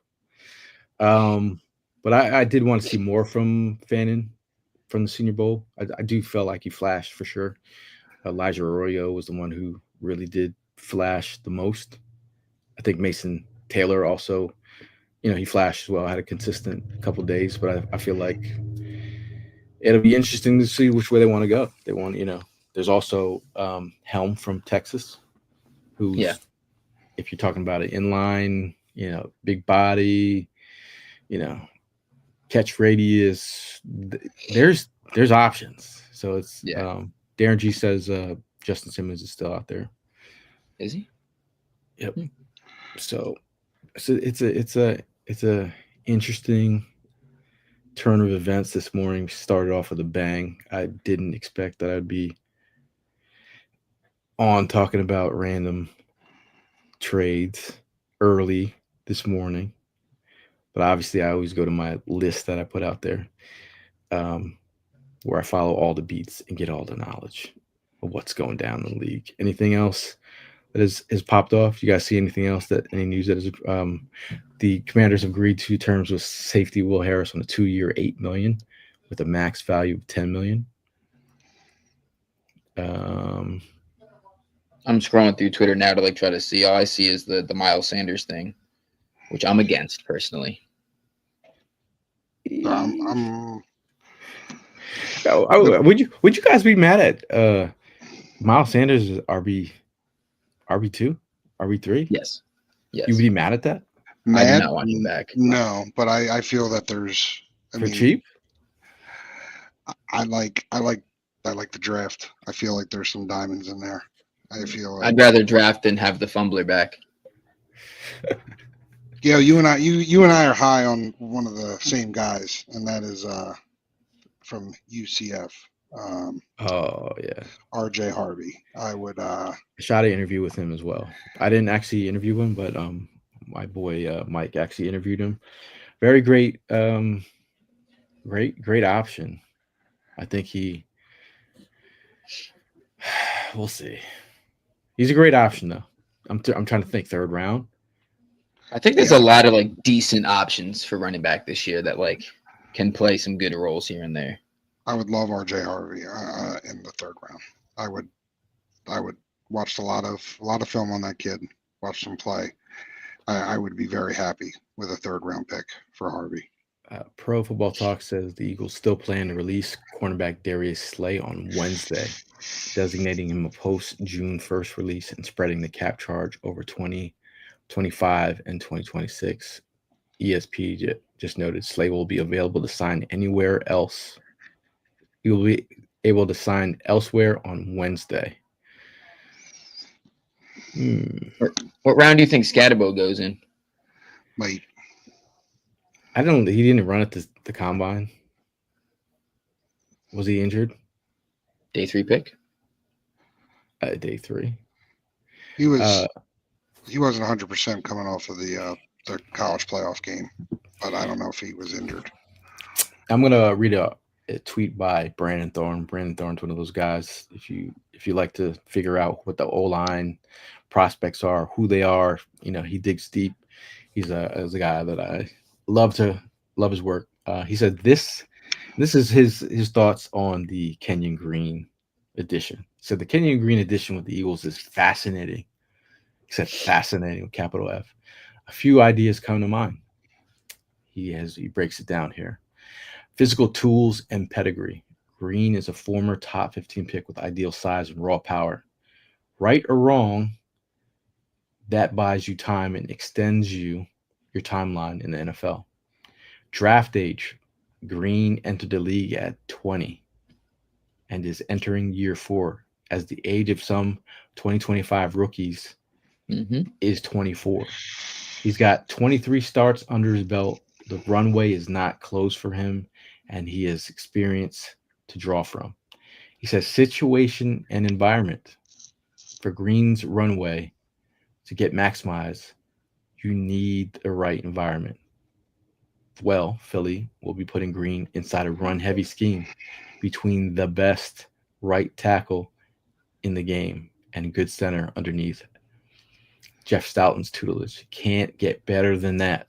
The Eagles continue to maximize their unique O-line culture by acquiring overlooked assets and turning them into gems. Now the aim is to put Kenyon Green into the Brandon Brooks, Mekhi Becton pipeline of success stories at right guard. Brandon Brooks, also former Texan guard. It was a well-written article. That was a tweet. It was a well-written tweet. Jeez, that just popped off. That was using every character there. Give Brandon Thorne NFL a follow. Like if you there's people that if you want to get some context to some of these picks or prospects, O-line prospects, he's always a good guy to follow. So two free agent things that just popped off per Ian Rappaport. Apparently he said it on the McAfee show. Two things are Bosa is big in the running with the Niners, and also who else? Oh, geez, I lost it. But then Aaron Rodgers. Aaron Rodgers. Oh, the Dolphins. Dolphins and the Niners are big on Bosa right now. And then per Rappaport, Aaron Rodgers is being courted by the Giants. That looks like. Would you guys be afraid to see Aaron Rodgers behind that Giants line at this point of his career? I would love it. Who? Asawaka or whatever, ayahuasca, whatever. Ayahuasca? Whatever he's been playing with recently. Ayahuasca Rodgers? Yeah, exactly.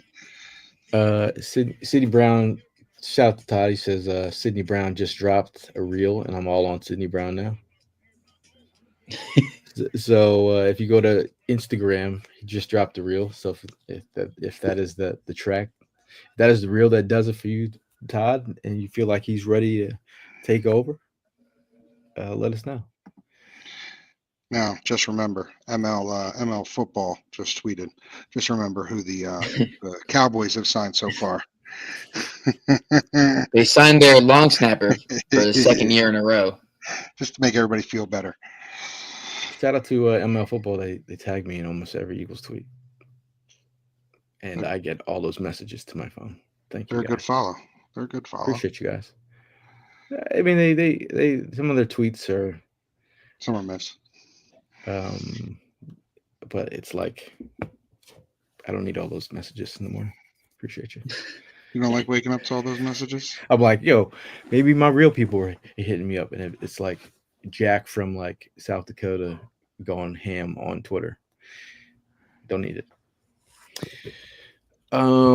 Chase says, has CJ GJ seen Saquon run? Who could possibly be upset with him getting more money?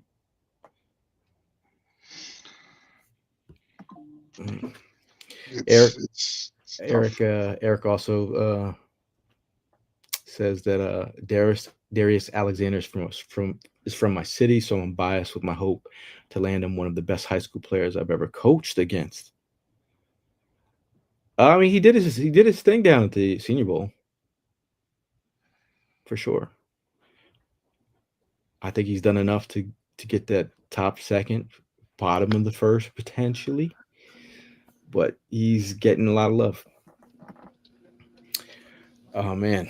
This has been a great morning. Do you think more news is dropping today? Yeah. Every time we do drop, a story breaks. Yesterday we stopped, got off, and then all of a sudden Kenny Pickett got traded. And I like that move. I do like that move. DTR, down the run. Still work in progress. Quarterback factory back in action. Oh yeah. Now James says, you think we should go cornerback for first round? What about second round? No, I was thinking potentially third round. Potentially, if my guy's there. One of them. I still trying to do more work on Jacob Parrish.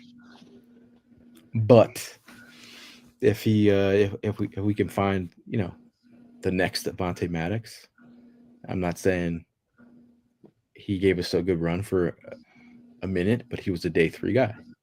This is what we're talking about. Get your mind right. AJ says, sure, CJ is better than Sydney, but Sydney is cheaper.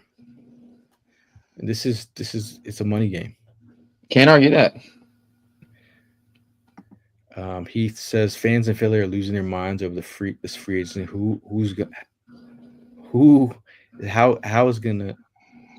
think who's Howie gonna trade for? Who's Howie gonna trade next? Our mascot Swoop for the Seahawks mascot. I'm saying though, like you can't be like, we just won a Super Bowl. But the way the Seahawks are trading right now, I think you're putting way too much value. I think we could get the Seahawks mascot for like a bag of footballs. The way the Seahawks are getting unloading players and talent. Like this is I've never seen a team unload after a 10-win season. It's pretty interesting to me. I don't know how you guys feel about that. Yeah. I think the Seahawks had so much potential and then just squandered all of it. Now, in terms of I think James was talking about the longevity that Avonte Maddox gave us. Some other beats have talked about if you're thinking about Avonte Maddox as a depth piece that can play corner, play slot, and play safety for cheap. If they feel like he could be a depth player, and Christian Parker also mentioned that one of his favorite players ever to coach is Avonte Maddox. Avonte Maddox took a back seat, and he really dived in and took his role and also helped get these other guys, younger guys, ready. So would you feel a certain way for a depth piece in Avonte Maddox for cheap? No, No, I really wouldn't. I just for depth piece, knows the system, knows the area. Just for a depth piece, Mhm. if he comes in as a starter, yeah, that scares the crap out of me. Or comes in as a potential fighting for a spot. But if he comes in and he's just a veteran role, he comes in and does his thing from that standpoint for a low value. He never did anything negatively here. I mean, just play on the field aside. I'm saying as a player in the locker room, as a player in the Character-wise. locker room, yeah, character wise, I never had any. Yeah, no, not at all. Now, James says cheaper doesn't always mean better, but business wise, understand. My thing is that's how you can be mad. I mean, you can't be as mad as Giants fans were at Joe Shane for letting Barkley walk. It's a whole different level of talent. But again, if Howie's like, dude, I'm not giving you more money. We just brought you back, and Howie's just like, nah, bro. It's I don't know how Howie feels about this. I'm wondering, does Howie have a? Because Howie, every time I see Howie, he's a super nice guy. Shout out to the bottle from Howie. Appreciate you. I almost died taking shots with Howie. But I wonder if there's a part of Howie where if you cross the line with Howie and he just sends you out the door. I'm wondering. I'm asking. I can see that as a vibe from him. Like you got his back, he has yours. As soon as you might burn that bridge, I can see. Yeah, you go against the family kind of thing. You go against the family, you're done. Because it's weird for someone to bring someone back. Bring someone here. Get them Especially out there. after comments that were made 2 days after you left. It's got to be. It's just weird. It's kind of weird. The one thing that I saw yesterday is if you're a Giants fan, I mean, I hate kicking people while they're down, but they signed the wide receiver yesterday. Did you see what that deal was for Slayton? 3 years. It was the exact same deal that we paid Saquon Barkley, or not? Well, I mean, but if you're a Giant fan, are you confused right now on why that offer goes to Darius Slayton and why it didn't go to? I hit my Giant friend up yesterday. Shout out to Omar. I said, you feeling this trade? I mean, feeling this? I'm like, why are you giving this to Darius Slayton? He's like, he's been consistent. I'm like, but you didn't give that to. I was like, you didn't give that to Saquon. Exactly. Good question by Paul Smith. Paul Smith asked the question: are we keeping or trading Huff? I have a feeling Huff is going to have a Nolan Smith type year, 2 with the Eagles, but there is also a chance we trade him. I mean, who wants the contract? If you go to somebody might. this is Bryce Huff. What's on contract? Yeah. I mean, somebody might see potential in him like we did, Somebody might be like, I can turn him around. I can fix him. So in 2025, his cap hit is 7.5 mil. The dead cap is 29.6. 29.6 mil is the dead cap. On Spotrax, their potential out year is 2026, and that's the year that they feel like they'd move him. The contract notes are: he's got 34 million guaranteed. His signing bonus plus the 2024 salary plus 2025 salary and the 2025 option bonus. That is the guaranteed money. So all that he's getting this year is the guaranteed money. He's sticking around with us for a little while. Yeah. So the option bonus in 2026 is 14.6 million. It must be exercised by the start of the 2026 regular season. He will not be there. He will not see that money. The roster bonus of 1 million is by the third league day of 2026. Will not be seeing that. He's got a Pro Bowl escalator in his contract of $500,000 in 2026 seasons. He will not be seeing that. He's got a Pro Bowl and an All Pro escalator of $500,000 each. So He will not be seeing that. then you got yeah. I mean, so Has anybody looked into? So I think the answer to that is if we could trade him for a bag of chips, I think we would. But I don't think anybody's picking up that contract. I think he's going to be sticking around until it's a manageable number to release him. Does everybody agree with that? yeah. I mean, James Bradbury was here for a reason. Yeah, exactly. Locker room guy. I forever will give his flowers for the parade.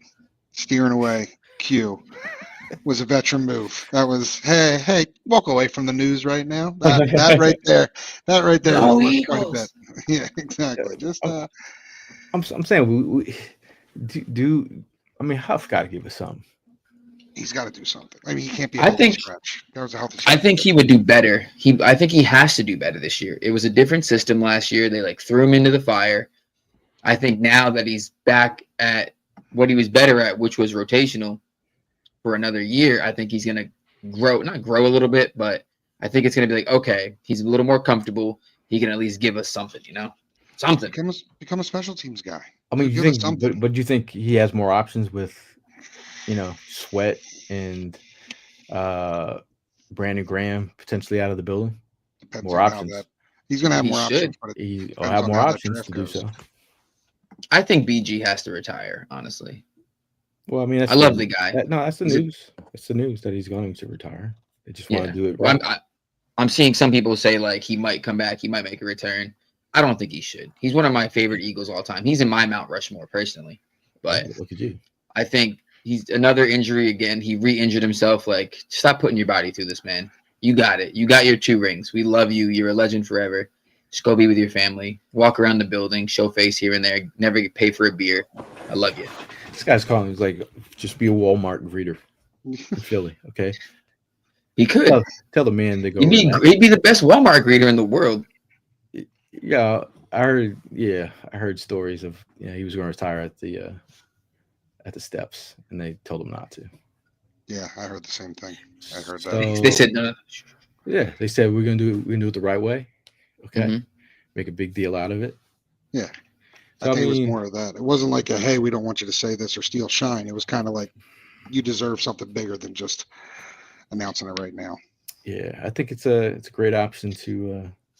He's got options, man. He's also went to podcast boot camp, so there's a lot in the works, man. WIP, it's on there all the time. Does a good job on there.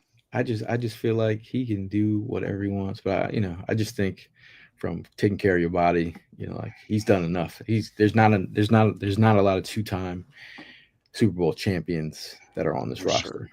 Oh, sir. Can you name the 2-time champions on this roster? Yeah. Right now? Yeah. BG, Lane Johnson, Jake Elliott, Rick Lovato. There you go. I was waiting for the Rick Lovato, friend of the show. Lovato was. I was hoping you got that one. I'm sitting there. I was holding on to that one. Back pocket. So this is a real one alert. If you go hang out at any Eagle party and have them ask that question, if they don't know who Rick Lovato is, and they show you a face, it's like you offended them, then they're not a real one. Gentlemen, unfortunately, I have a meeting I have to get on in 10 minutes. Gail, thank you so much for having me on. Appreciate it, man. Nice talking to you. Appreciate it. It will go be Birds. it will be nice to have you, man, and get back to work.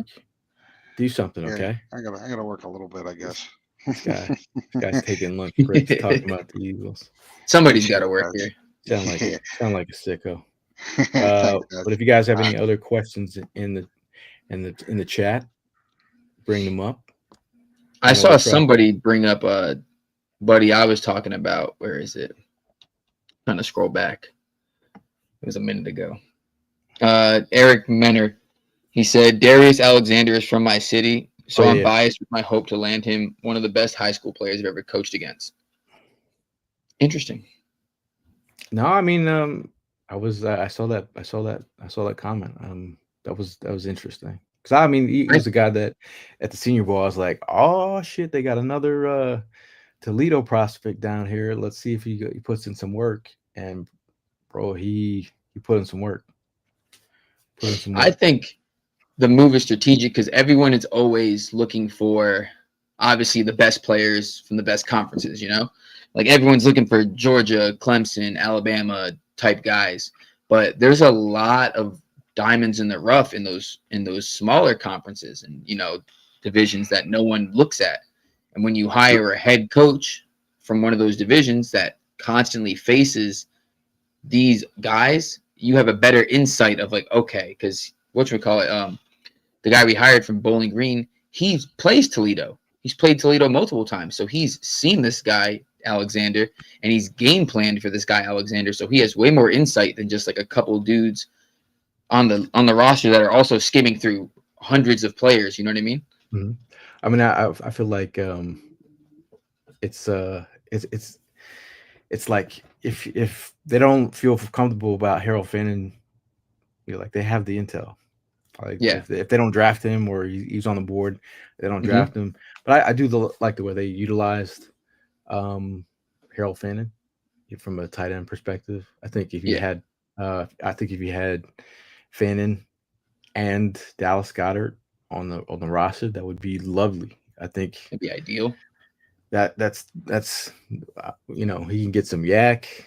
That'd be interesting. For sure, because I mean that's what we did with Ertz and Selleck. Had Selleck and we got Ertz, and then we got Goddard with Ertz, and I think now it's time to do the same thing with Goddard. We get his replacement, but we keep him around, or we should keep him around. That way, it's just we have that transition. Now, there's some rumors on the timeline that Sanders had his career year in Philadelphia and could potentially return. I know Cozy doesn't like it. I'm just not a fan of that move. Like he can't. I mean, it's one of those things. Like people say he's a fan favorite. The whole Penn State Saquon Barkley connection. It's like, yeah, that's cool, but like Barkley just was not. I mean, Sanders was not as good to me as everyone says. Like watching him run, his vision is terrible. I thought. I just thought he didn't hit the holes like yeah. he should. I mean, his vision was so bad. Any game well in the Super Bowl versus Miles Sanders in Super Bowl. I could see the running backs, coaches on the line being like on the sidelines, like. I'm trying to think of what play it was. It was like wide open, and he ran into Kelsey's back. Like what? Does everyone forget that? It was wide open right, and he just ran into his back. But we're talking backup though. I'd rather rock with Shipley. Okay. Or draft, try to get like Ollie Gordon or Devin Neal in the draft.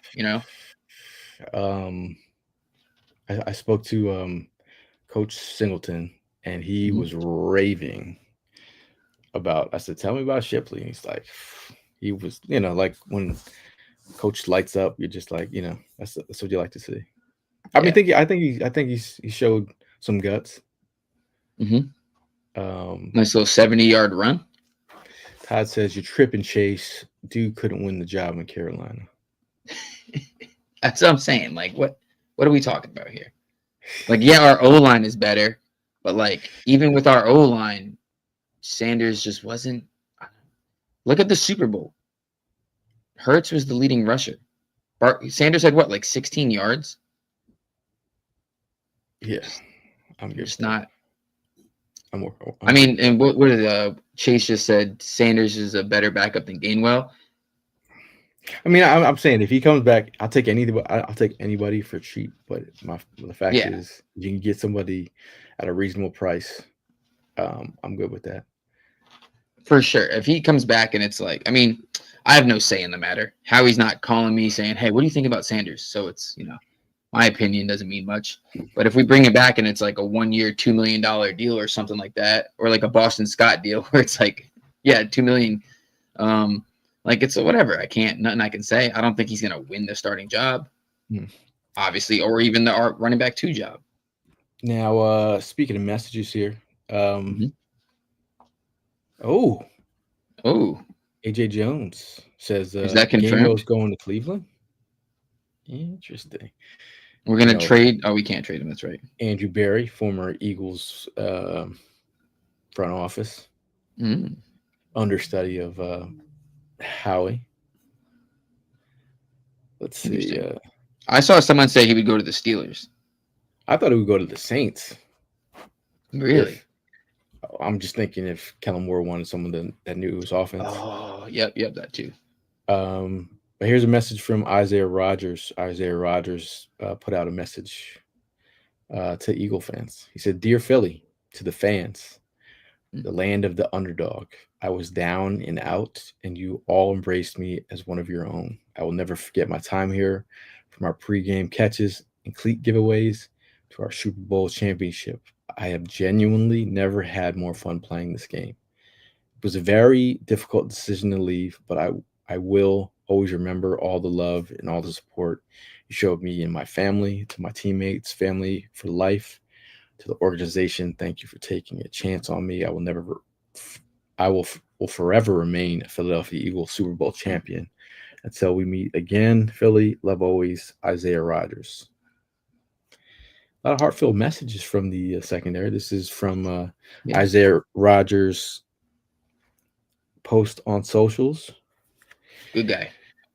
Yeah, man, it's been a wild day, man. Shout out to you all, 1,300 of you people watching today. We appreciate you guys in the chat and just catching some Eagle vibes. And Cozy just came off the street shooting jumpers. Bro, Steph Curry out here. Shout out to Tim Armstrong. Shout out to Tim Kincaid coming in off work duty. Shout out to Prime coming off work duty. And shout out to Ev. Shout out to Ev, man. King of the onions. King of the onions. The onion king. King of the steaks. I was gonna say, speaking of running backs, though, I'm looking up now some other free agent running backs besides Miles Sanders. Let me throw some of these names at you, and you let me know what you think. Raheem Mostert. Got some juice. Jamal Williams. You know, I've always been a Jamal Williams fan. He's got a great. I think Philly would love Jamal Williams. I personally would love Jamal Williams. He likes cats. If you see the video. And anime. Naruto. Is it Naruto? Naruto. Yeah, Naruto. Naruto. Okay. Yeah. Jeff Wilson, AJ Dillon, Nick Chubb. AJ Dillon from my hometown. Mm-hmm. Well, he's a power back. Yeah. J.K. Dobbins, Chase Edmonds. J.K. Dobbins is falling apart, it seems. Rico Dowdle. He's obviously going to get a bigger deal. Not bigger deal, but you know what I mean? Like, he's going for a deal for sure. Cowboys stink. I'm good with it. Yeah. Kareem Hunt. As a role player, not mad at that. Also, bring back Trey Sermon. I'm trying to think who else. Ooh, Khalil Herbert. No, I'm good. Yeah. Sorry. I'll go to the draft, man. If Will Shipley I'm down for a draft. If Will Shipley's our veteran. Mm-hmm. Chase says, "You may be right. I'm not fighting to sign him." Mm-hmm. You let him speak you out of your Miles Sanders love. It's all good. Before we get out of here, I want to give a big shout out to Bud Light, man, for holding us down all these years. Appreciate you guys helping out the tailgate and helping out the community. Shout out to Red Bull for giving the tailgate wings as usual, and Cifelli's Pizza for giving Evan Hollywood Hearn the win beneath his cheesesteak wings. Shout out to 1675 Spirits. Shout out to honorary tailgate captain, Concha Hawk and Italian Bakery. Also, shout out to Lowski, man, putting down the sounds and the curating the vibes of our football lives. It's a big deal. And shout out to Crafty Jawn. If you're looking for Crafty Jawn, if you're looking for a chunky chain to lighten up your life, chunky chains are real. Is that the foam ones? Yeah. Let me go. People need an example. The one, right there. The one my girl won at the tailgate. The Look at Slim you. Reaper. Yeah, that is a crafty Jawn chain. This is also this one is it's more for the giveaway. I like that one. Because you can't sell these, okay? You can't sell these, so we will be at one point in time giving away a crafty Jawn chain. And all you have to do is we'll have a contest, but if you're trying to get a crafty Jawn chain, he does do custom chains, so Rack Shack says I'd rather get a running back in the draft, especially Taj Brooks from my alma mater, Texas Tech. Rock is so big on Taj Brooks. I love it. Rack is, I don't even know where Rack's from. He's from like Texas, upstate New York. He's from Texas. West. He lives in Buffalo now, or he lived in Dallas country. All over the place, Houston. man. I thought he lived in Houston. He's told me so many times, I just forget. Because every time he says Texas, I just black it out. It's all over the place. Todd says I want one of the Lombardi ones. He said it with his chest. Now, usually we do say things with our chest on this podcast, and you're filling in, man. You are. There's a lot of things I could say. You are. You're up to bat, man. With your say it with your chest. It's not. It could be anything, any moment, anything you have that's on your chest right now that you have to get off before we get out of here. This is the time and place to do it. Jalen Hurts is a Super Bowl MVP quarterback. Disrespect will not be tolerated. The Eagles, despite this move of releasing Chauncey Gardner-Johnson or trading Chauncey Gardner-Johnson and getting rid of some of these other guys, we're still going to make a push. We still got Fangio. We still got Stoutland. We still got our guys that we really need. The floor is 12 wins. The ceiling is undefeated. The floor is a divisional round exit. The ceiling is a Super Bowl repeat. Do not count the Eagles out. I don't care how tough the schedule looks. We are beating the bricks off half those teams very easily. I'm confident in this team no matter what. Go Bears. Yeah, look at that mic drop. My say what you trust me. There's a lot of people on timelines, and I'm never gonna be fan police or whatever. Ooh, breaking news. Eagles breaking news? Oh, no. The Niners are releasing Leonard Floyd. Oh. Another edge hits the market. Interesting. Did he play in a Fangio defense at one point? I'll let you know. You got an amen from AJ. I'm gonna say what my chest is like. Again, I'm not gonna fan police out there, but me personally, any player on this team, any person that worked behind the scenes that helped this team get a Super Bowl, I love y'all, and you will go on my Christmas card list for the until infinity. Like, I don't care. I appreciate and thank everyone, every single player, from the Britton Coveys to the Jalen Hurts to just anyone on this roster. And I'm not putting players against each other. I'm not trying to be part of the drama. I'm trying to just show love to these players, because if you've been waiting for Super Bowls as long as I have, when you get one, you appreciate it. Okay, so appreciate these Super Bowls while you get them. Appreciate the players that got you the Super Bowl. I can understand if you're in your 20s and you're like, man, I got 2 Super Bowls already, OG. I don't even appreciate the players that got you Super Bowl, because they don't come that often, and I've been waiting a long ass time. So don't tell me. Darren sees this. Y'all aren't paying attention. I had that in the chat already. Okay. There's a lot of comments, Darren. Weird. See, there's Darren. I'm gonna show you your flowers. But last word. Your last word. I was gonna say yes. Floyd did play in Fangio's defense for the 2018 Bears. And this is where you play the connection game, guys. If a player played in said defense, comes for a reasonable vet minimum, has a relationship with the coach. Keep your eyes on Leonard Floyd. Okay, there's the veteran presence for cheap that we Ooh. can that we talk about. Connect the dots. The Connect Bears' defense that year was the number 1 defense. See, if I could use that music from Unsolved Mysteries, like you know what I'm saying, I would use like because this is what I'm Do you see talking the about. connection? Just see the connections. Justin Simmons, Leonard Floyd. Expect some moves, and if there's another trade that happens coming up, I'm not gonna like 88. I'm hoping 88 is on this team by the end of this week because I really think I love Dallas Goedert. I don't want to see him go. Hopefully he takes a discount a little I bit. got his jersey.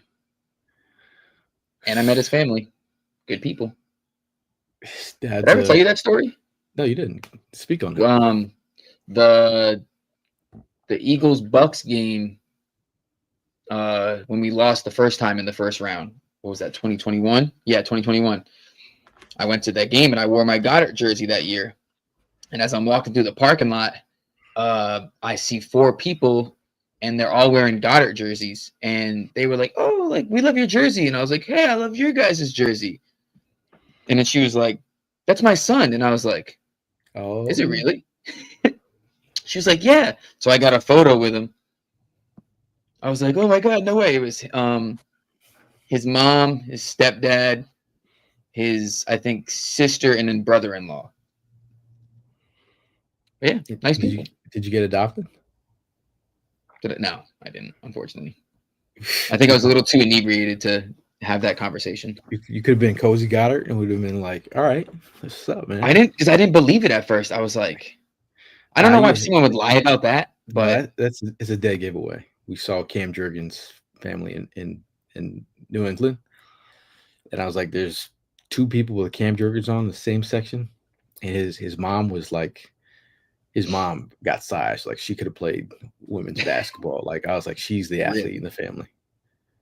So we were like, "Are you Cam Jurgens' family and parents?" And they're like, "Oh my God, yes. How'd you know?" I'm like, "You guys both got we're in the same. Cam Jurgens."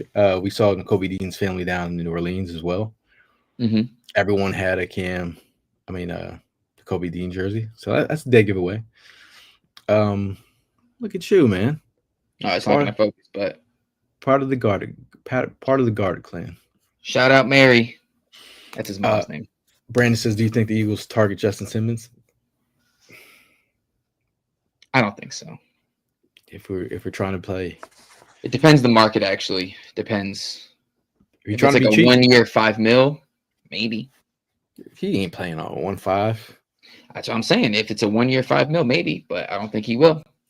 Well, let's do the. Fangio might be like, "Let's get you a ring." Come on. Justin Simmons contract. Evaluation.